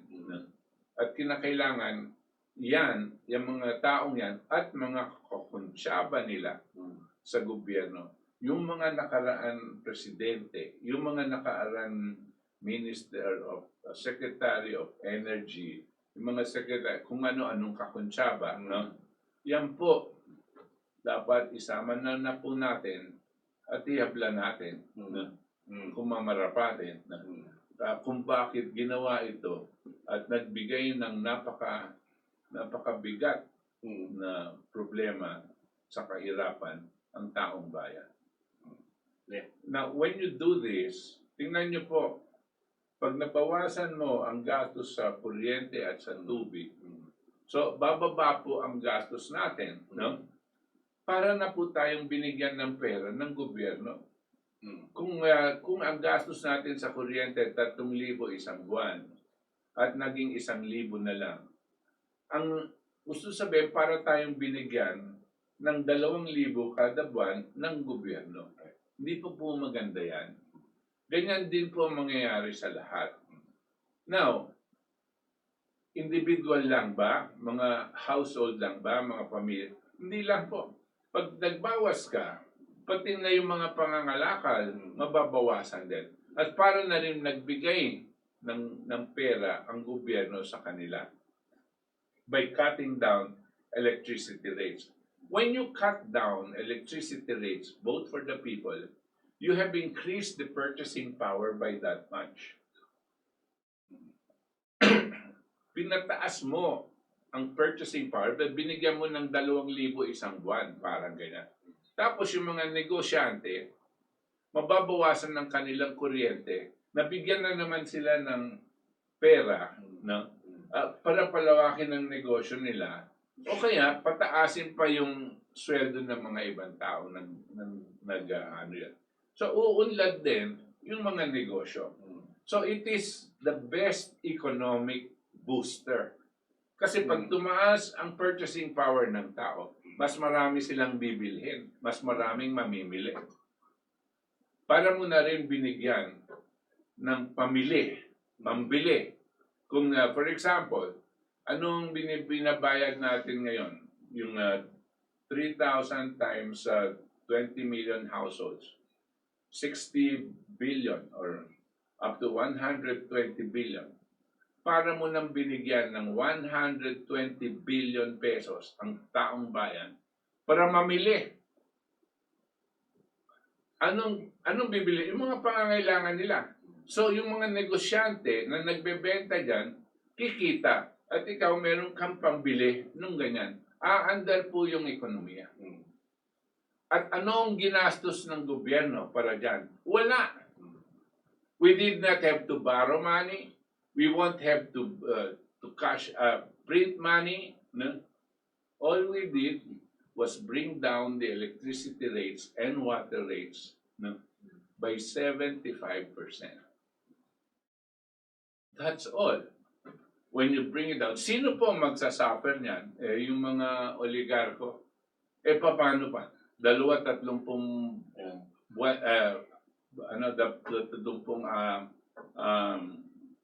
years, 30 years na sila kumikita ng ganyan. Para hindi sila magsasuffer. Hindi magsasuffer yan. Di ba? Mayaman na po yan. Marami rin po nga pera yan. No? Pero kikita pa rin sila even if we go 75% now. Di ba? Hindi. Hindi. Ililipat mo sila away from the power sector. Because, no? You take over the power sector, then you transfer, because you will nationalize the public Okay. utilities, and you transfer them to industries like the steel industry, Right. like So take fertilizer. over na to, hindi yung tigil bayan. Take over. Yeah, yung tigil bayad kasi dahil sa COVID tsaka ito mga ito. At dahil may utang sila. Kaya tayo, dahil ang utang po ng mga Ayala tsaka ng Pangilinan Group diyan sa Maynila tsaka Manila, ang utang po nila sa gobyerno ay kulang-kulang sa 600 billion pesos. Kasi po yung kinolekta nila sa atin for the past 20 years in advance. Wala silang ginawa sa sewerage system. Right, right. So, yung po, yung in advance nila, kapat kunin natin. No? Yun yung tigil bayad. Pero ito, i-take Pero over. itong sinasabi natin, yung public utilities, katulad sa kuryente at tubig, no? We will nationalize, kukunin ng gobyerno, at itutulak itong mga ito sa mga industriyang makakatulong sa bansa. No? Yan pong mga pharmaceutical industry, importante po yan. Fertilizer, napaka-importante. Bakal, steel manufacturing, napaka-importante. Smelting plants, itong pag-aano ng mga minerales natin, importante po yan. Sa industriya. Parang ang bakal po ay isang factory na gumagawa ng ibang factory. Ganyan po yung mga yan. Iwan na. Okay, sige, itong mga nakikinig sa atin at nagbibigay po ng kanilang mensahe, pakinggan po natin. Ronnie Lim, good evening, Sir Butch. Is it the citizenship issue of Gabi Lopez is of the cause of denial of franchise? No. As a matter of fact, it did not figure in that. No?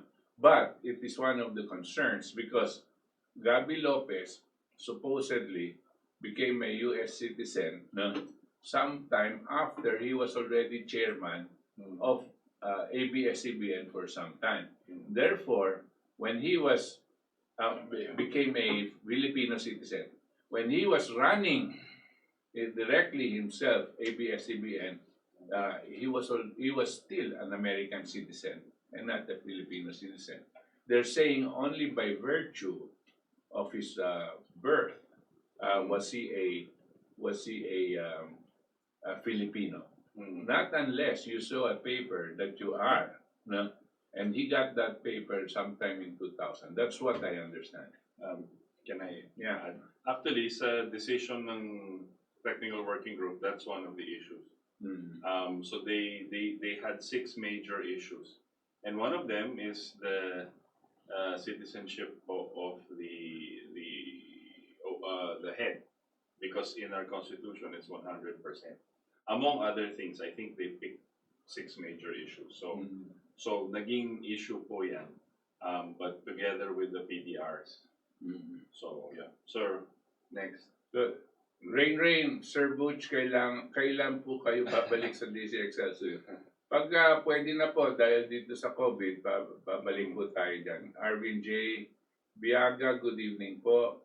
Isay Ariel, good evening. Tres Mosquiteros of KDP. RJ Avellana, magandang gabi siya, RJ. Mabuhay, Professor Butch Valdes.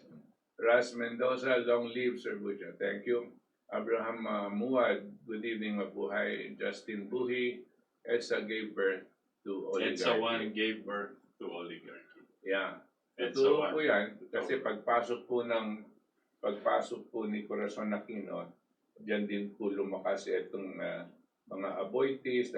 Natatandaan niyo po nung panahon yan, hindi po nagtagal nung sinabi na i-mothball itong nuclear power plant. Hindi po nagtagal na bigla nagkakaroon po tayo ng mga brownouts, napakadalas po, no? Mga brownouts. Siyempre galit na po ang mga mamayan dahil sa brownouts. Ang sinasabi lang nila, dahil hindi na maintain itong mga power generating, tsaka sa geothermal. Yung sinasabi na.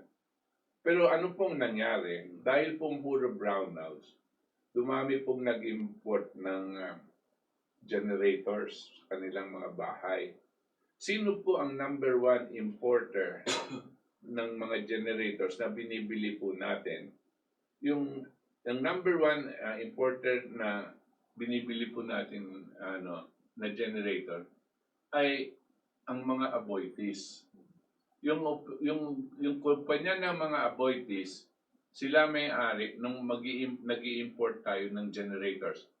Sino po ba ang Secretary of Energy nung panahon yon? Aboitiz din. No? So sa palagay ko, gumawa sila ng sitwasyon para mahirapan ng taong bayan at maghanap ng bibilhan ng generators at sila ang nakapag-import, number one importer ng generators. Nakinabang po sila. This is during Cory. Cory's time. Crime Bastre, good evening ka, Butch, Itos Valdes, mabuhay po kayo watching from Thailand. No? Buhay po.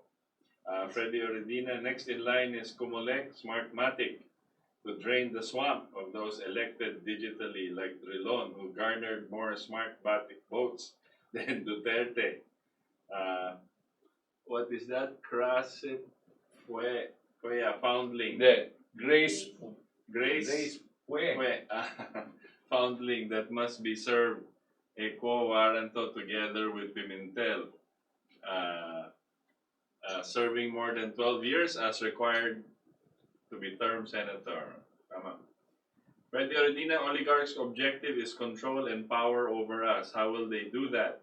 For the people, by the people, damn the people. Now tell me, may matalino bang talent sa ABS? May mapupulot ka ba na talino? Puro sayaw, kanta, arte. 87 approval ang babanggain nila. They play emotion, they want sympathy. Sa korte sila magpaliwanag. Ryan Sally, musta po Sir Itos and Professor Butch Valdes watching from California. Take care and God bless. Take care and God bless rin sa'yo po. Ryan Sally. Isay Ariel, good evening. Good evening, Sir Butch and Itos. Mabuhay po ang KDP. Mabuhay ka rin, Isay. Ryan Sally, of course, that's their defense.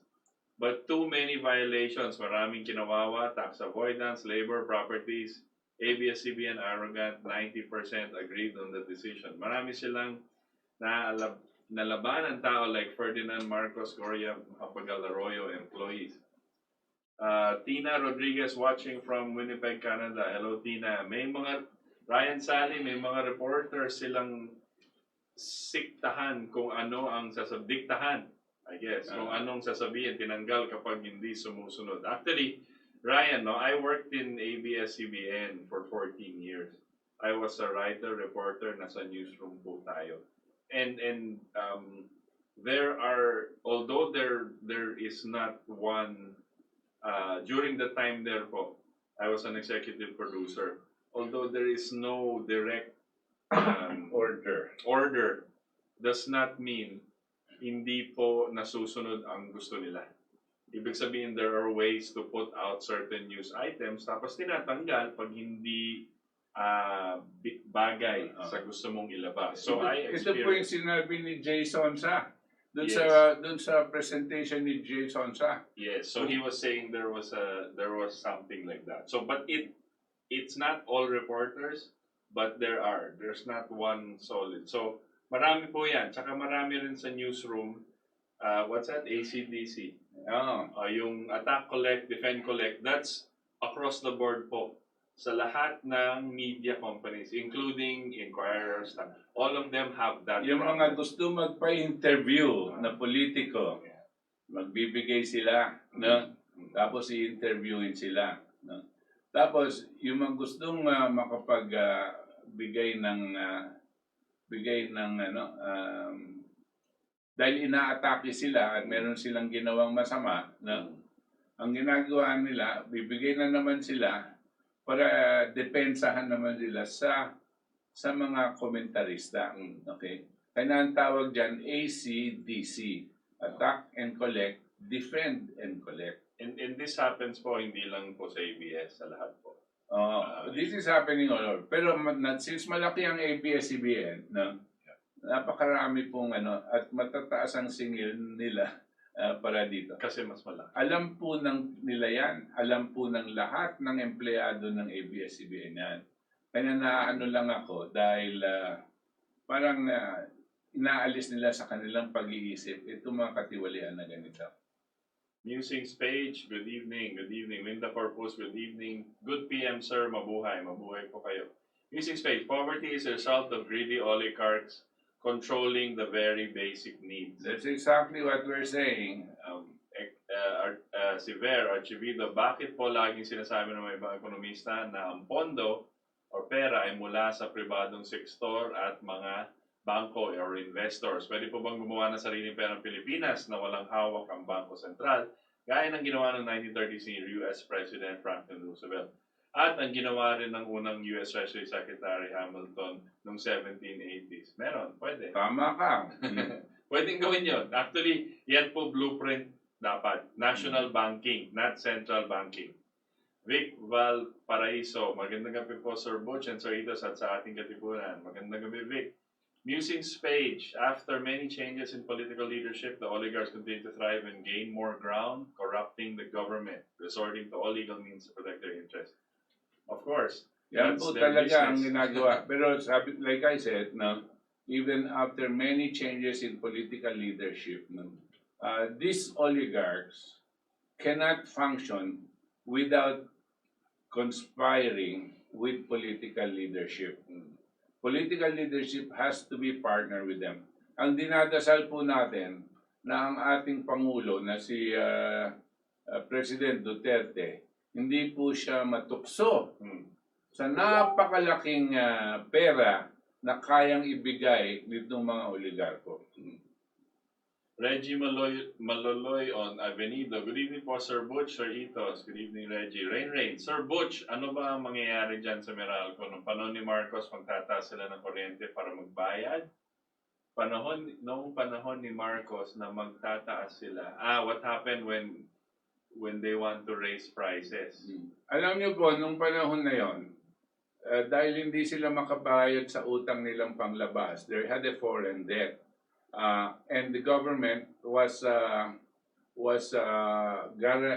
had to guarantee that foreign debt. Hindi ka po pwedeng humiram sa labas ng sa mga dayuhan kung hindi gagarantihan ng gobyerno yung utang mo. No? Ganyan po. At ang sumasalo nitong guaranteeing ito ay yung ating DBP, Development Bank of the Philippines. No? Ngayon, itong mga Lopezes, dahil po nagkaroon ng kautusan ang IMF doon na kinakailangan mag-devalue tayo ng pera natin. From 4 pesos to $1, kinakailangan daw 8 pesos to $1. So, ibig sabihin, ang dati mong utang, para mabayaran mo ang $1, ang kailangan mo lang 4 pesos. Bibili ka ng 4 pesos na $1, ba mababayaran mo yung utang mo, no? Na $1. Pero, nung pinalit ng IMF at pinilit si Marcos, ginawa nilang 8 pesos to $1. Ibig sabihin, kailangan meron kang 8 pesos para bumili lang ng $1 para bayaran yung utang mo. So, nagdoble po ang kinakailangan mong pesos. Ngayon, ang Meralco may utang panglabas. So, ang exchange rate, bago po sila umutang sa panglabas, ang exchange rate noon po, 4 pesos to 1. Pagkatapos, habang meron po silang utang panglabas, biglang pinilit ng IMF na mag-devalue tayo. Naging 8 pesos to 1. Actually, 7.14 to 1. Pero para madali, 8 pesos to 1. Paano ngayon babayaran ng Meralco yung kanilang utang kung hindi sila magtataas ng singil para sa kuryente? So pumunta sila kay Marcos at hinihingi nila kay Marcos payagan magtaas ng singil sa kuryente. No? So, ang sabi ni Marcos, hindi pwedeng mabigyan yan kasi pag tinaasan natin yan, lalabag kayo sa batas. Kasi ang batas, limits their rate of return to 12% return on assets. No? 12% return on assets, nandun na sagad na yon. Magtaas pa kayo, labag na kayo sa batas. Batas po yan. No? Yung batas na yan. At hindi po pwede. Pangalawa, sabi ni Marcos, kung papayagan ko kayong magtaas, sa akin magagalit yung taong bayan.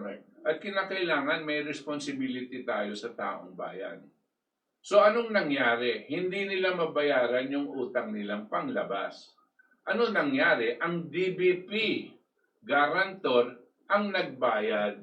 Gobyerno. Ang gobyerno po ang nagbayad sa utang ng mga Lopezes. As a matter of fact noon, kami po ay auditor dati ng Meralco.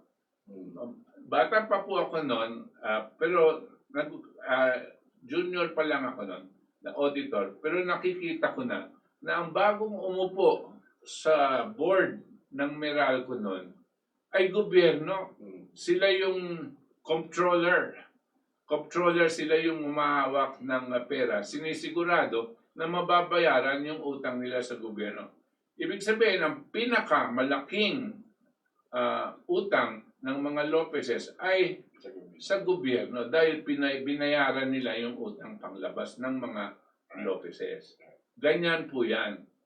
Tapos, hindi makabayad, hindi nila kayang taasin ang singil sa kuryente.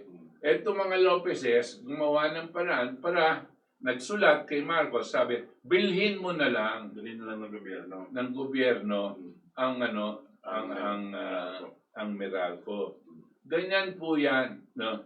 Ganyan po ang nangyari diyan sa Meralco.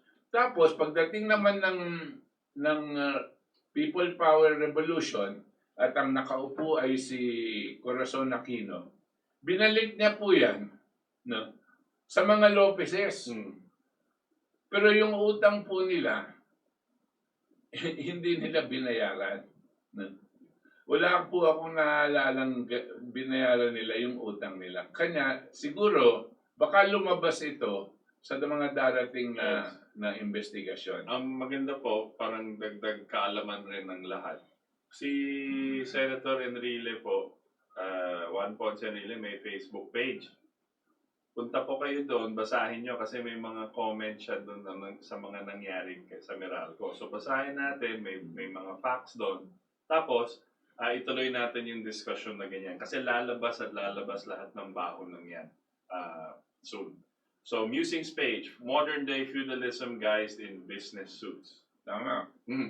Rod Voigt Periabras. Magandang gabi po, Katipunan. Tagumpay ng mga Pilipino ang pagbasura ng prangkisa ng ABS-CBN. Dapat isunod naman ang Manila Water at Maynilad. Dapat i-take over na ng gobyerno at singilin ng mga oligarko upang magkaroon ng budget ng bayan. From Subic, Zambales, watching you always. Thank you. Salamat. Marichita Falia Agazarian. Mapagpalang hapon po mga sir, watching from Lebanon. Thank you. Isay Ariel, owner of ABS-CBN, only looked after their executive and contract stars. They neglected the welfare of the ordinary employees for decades. This network should be sequestered by government At once. I agree. Cesar Soberano, malaking laban po sa oligarkiya, lalo na sa kuryente, tubig, transport, utilities, energy, real estate at telecoms na hawak ng mga giant companies, monopolizing vital businesses and livelihood. Yet, the closure of ABS-CBN is a great leap forward, considering its use as the main propaganda media machine to brainwash the people and dictate national discourse in favor of oligarchical interests. That's right. Well said. Yoj Malabag. Good evening po mga Katipunera, Katipunero, mabuhay po ang mga Katipuneros. Mabuhay po kayo. Marichita Agazarian. So happy for the shutdown of ABS-CBN forever and ever till kingdom come. Sana po Sir Butch at Sir Itos after ABS-CBN, isunod naman ang kuryente tubig na ayusin at may balik sa pamahalaan at pagbuksan rin ang gamitin ng nuclear power plant para bumaba ang singil ng kuryente. Yes, agree. Okay, Rales Kulaba, may gobyerno na po ngayon kay President Duterte, pinapatupad po ang batas. Mga empleyado ABS-CBN, dapat wag po ng mga Lopez na panood ko hearing ng Congress, malaman mo lahat ang palpak at kapabayaan ng ABS-CBN. Wag sisihin ang Congress at President. Tama. Cesar Soberano, inopen na rin po ni Congressman Defensor yung tungkol sa monopoly and unfair business practices ng Meralco nung Lopez's pa ang may-ari ng Meralco. Nasa generation daw po tumatakbo ang mga Lopez's sa electric utilities. Tumatabo ang mga Lopez's. A Congress committee will start tackling the issue on Wednesday next week according to Congressman C. Alvarado.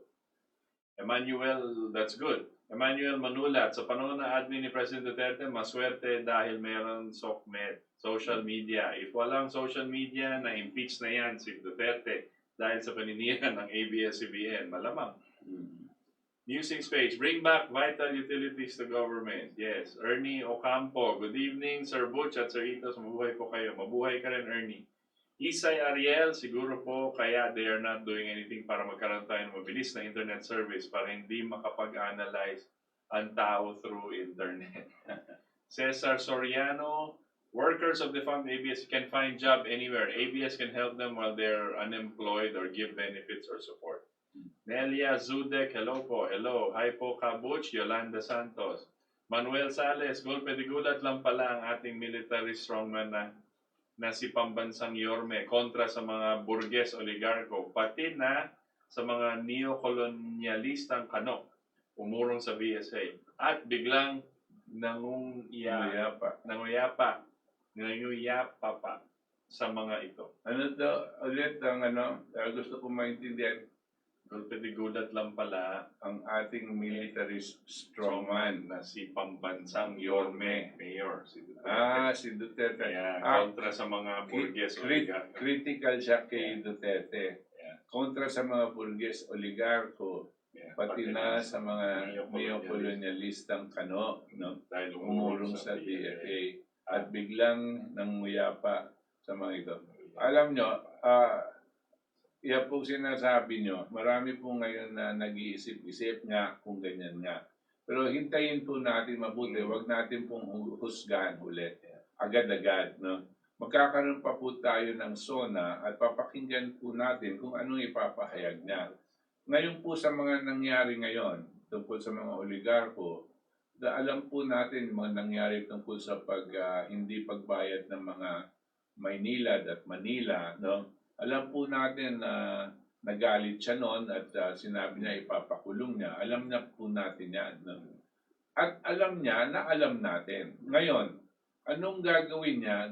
Anong sasabihin niya dito sa SONA na dadating, State of the Nation Address na darating sa July 27? No? Kung lahat ng sasabihin niya ay taliwas dito sa alam niya at alam natin, alam niya na gusto ng taong bayan, no? Ay medyo dadami siguro ang mga madidismaya sa ating Pangulo. No? At palagay ko po, pag hindi niya inatupag itong problema tungkol sa mga oligarko, ay bababa ang kanyang popularity rating. Palagay ko lang po yan. 4 minutes left. Sige, go ahead. Never mind the overtime. Nelia Tobia Zudek, the world must work together to fight this COVID-19. If you're out to the public, wear a mask to protect yourself. Cesar Soberano, the oligarchy in the U.S. tried to topple the leadership of FDR through a coup attempt. So popular was FDR then that the coup by paid military officers did not succeed. Yes, That's correct. that's correct. That's part of the history of the U.S. Si General, I forget his name, pero binuking niya yan sa media. Manuel Junior Sales, ni minsan po ay di nahiwatigan si Pambansang Yorme, handang buhayin at biglang sigla ang participatory ecosystem na binigyang buhay ng RA 67351 o ang People's Initiative and Referendum Law na pwedeng pangontra, balanse sa lehislaturang kontroladong mga burgess oligarko. Yung mahigit sa 80. Freddy Oredina, CIA MI6 was used by elite oligarchs, the globalist British Empire. Ayala started as bank manager at Bank of PI under Queen Victoria. Inday Toke, ang mga senator, mga congressman na bayaran noong una at ngayon ng mga mukhang pera, mga nasa posisyon na, mga greedy. Nelia Zudek, absolutely.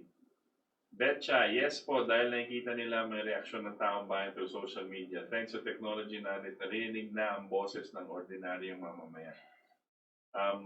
Sidhay Baghari, mabuhay ka Sir Butch at Konsehal Itos.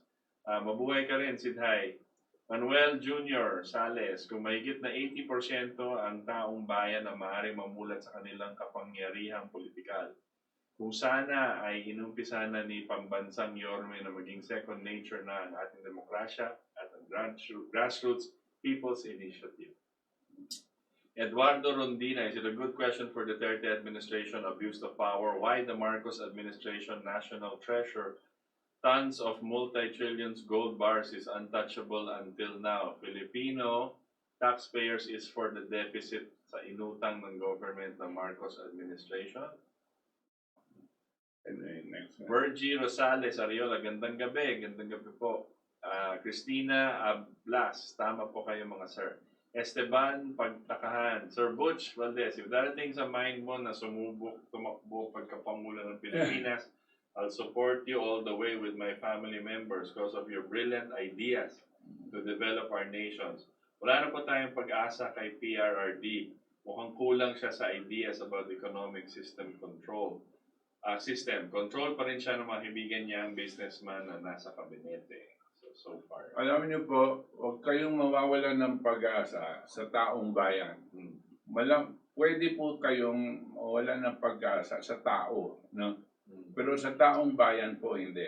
Katulad po ng nangyari ngayon sa pagpapaalis ng ABS-CBN, itong mga Lopezes, hindi ABS-CBN, mga Lopezes ng mga oligarko. Sa akin po paningin, gawa-gawa yan ng taong bayan at hindi si Duterte. Hindi si Duterte pong nagpatanggal sa mga Lopezes. Marahil galit siya noon. Pero palagay ko talaga, dahil sa kanyang mga posisyon na naririnig natin, hindi po siya ang nagpapatanggal sa mga Lopezes. Wag niyong ibibigay at itatanggal ang credit ng pagpapatanggal sa mga Lopezes sa ibang tao. Ang Filipino people, tayo po, mga Filipino people, ang nagtanggal dyan sa pamamagitan ng tulak natin sa mga kongresistang bumoto. No? That is the strength of the people. No? And our democracy works in that way. And that's exactly what the democracy should be, where the people influence their representatives, no, to do according to what they want. Alam niyo po, pag baligtad yung desisyon, no, sabihin natin, ang bumoto ay laban, ay magbibigay ng prangkisa sa kanila. Renew. Ano ba ang ibabalita ng ABS-CBN? Buhay ang demokrasya sa Pilipinas. Press freedom. No? Buhay ang demokrasya dahil nabigay sa kanila yung prangkisa. Yun ang sasabihin ng ABS-CBN. Alam naman natin, bibili nila, susubukan nilang bilhin itong mga kongresista. Pero hindi natin, huwag niyong pagkaila sa kanyang pag-iisip na itong mga 70 nagboto na huwag bigyan ng prangkisa. Ako naniniwala na lahat sila tinukso ng suhol. Pero ang nalaman nila, ang taong bayan, no, ay hindi tatanggapin kung babigyan ng prangkisa itong mga ABS-CBN. Kaya sumunod sila sa kagustuhan ng taong bayan. Maski na sinusuhulan na sila, napakabigat yung sigaw ng taong bayan na huwag bigyan ng prangkisa yung mga Lopezes. No? And this is what had happened, I think. No? I don't see that I could be wrong in this, but this is the power of the people. Don't put in your minds that the ones who took out Lopez was Duterte. No, it was not him. It was not his power. And what we're saying here is we the people, with or without Duterte, no, can express our position and sentiments one way or the other. No? Like I said, with or without Duterte. Kaya huwag kayong mawawalan ng pag-asa sa mamamayang Pilipino. Nelia Tobia Zudek, sir, you should run for Congress. Filipino people need someone like you. We did. Cesar Brinosa, salamat sir. Freya Marie Melgaro Takan, ginamit lang naman ng ABS-CBN ang iba nilang empleyado as human shields. Tapos ang mga sikat nilang artista ang frontliners. Yes, it's a effort to change the minds of the congressman. Freddy Oredina, Jambi Madrigal nga, nagtataka bakit hindi daw siya in-interview ng Senate reporter sa radio. Magbayad ka. Emmy Oronce Florentino, mabuhay kayo. Rain, mas marami pa kayong viewers kaysa programa ni Aling Lugaw tuwing linggo. Thank you, Rain. Totoo kaya yan. May ratings yata tayo. Doris Valdes, magandang gabi Sir Butch and Sir Itos from Singapore. Good evening, Doris. Glenn Buan, time to move. Next to be investigated is Meralco and power sector. Attorney Glenn Chong is reviving the movement for hybrid election, which I believe you advocated together. All we need now is to jolt PRRD to his senses. If he does not heed, then he's history. Alam niyo po, gusto ko lang diretsuhin yung ito pong nakakaalam dito sa hybrid election tsaka mga technicalities nito ay yung pong aking kaibigan na si Toti Casino, no? Hindi po si Glenn Chong, no? Pero kung sa palagay nyo siyang nag-advocate ng movement na yan, pero si Glenn Chong po hindi namin kasama sa KDP. Tumakbo siya po noon dahil wala siyang ibang partidong masasalihan. No? Yun po ang sinabi niya sa amin. No? At ngayon, kung gusto niyang tatakbo sa tungkol dito, ay okay din, siyempre karapatan niya yun. No? Pero gusto ko lang direction, well, it's not fair to Toti Casino. No? Toti Casino is the man from whom all of them learned about the method of cheating and the need for hybrid election. Tsaka si Toti nandito pa sa KDP. He's with us, has been with us for so long. So, si Glenn Chong po, wala na dito sa KDP. So, just to set the record straight. Yuko Take, malapit na Meralco. Senator Bongo has made a statement against it today, in fact. Very good. Please tell Senator Bongo that it's not just Meralco, it's the EPIRA law that has to be reviewed and repealed. Yes. Correct. Seherad Razade Alonto. Good evening po, Father and Son. Good evening. Good evening. So far, that's our text messages for this evening. Okay. Maraming salamat po sa inyong lahat na nakinig at nanood. 2 oras po ang ating pagpanayam ngayong gabi and every Sunday from 7 to 9. Kadalasan po kasama ko po ang aking anak na si Itos ay kinakailangan ko po siyang kasama dahil mas mahusay po ang memorya niya kaysa sa akin. At saka si Roxanne po, siya po palagi, maski na linggo, ay pumupunta po sa atin dito para tumulong as our chief technician. We are being seen in Facebook and YouTube, and every Sunday we are simulcast by DCXL sa kanilang programa ng Ating Katipunan. So maraming salamat po again at mabuhay po kayo.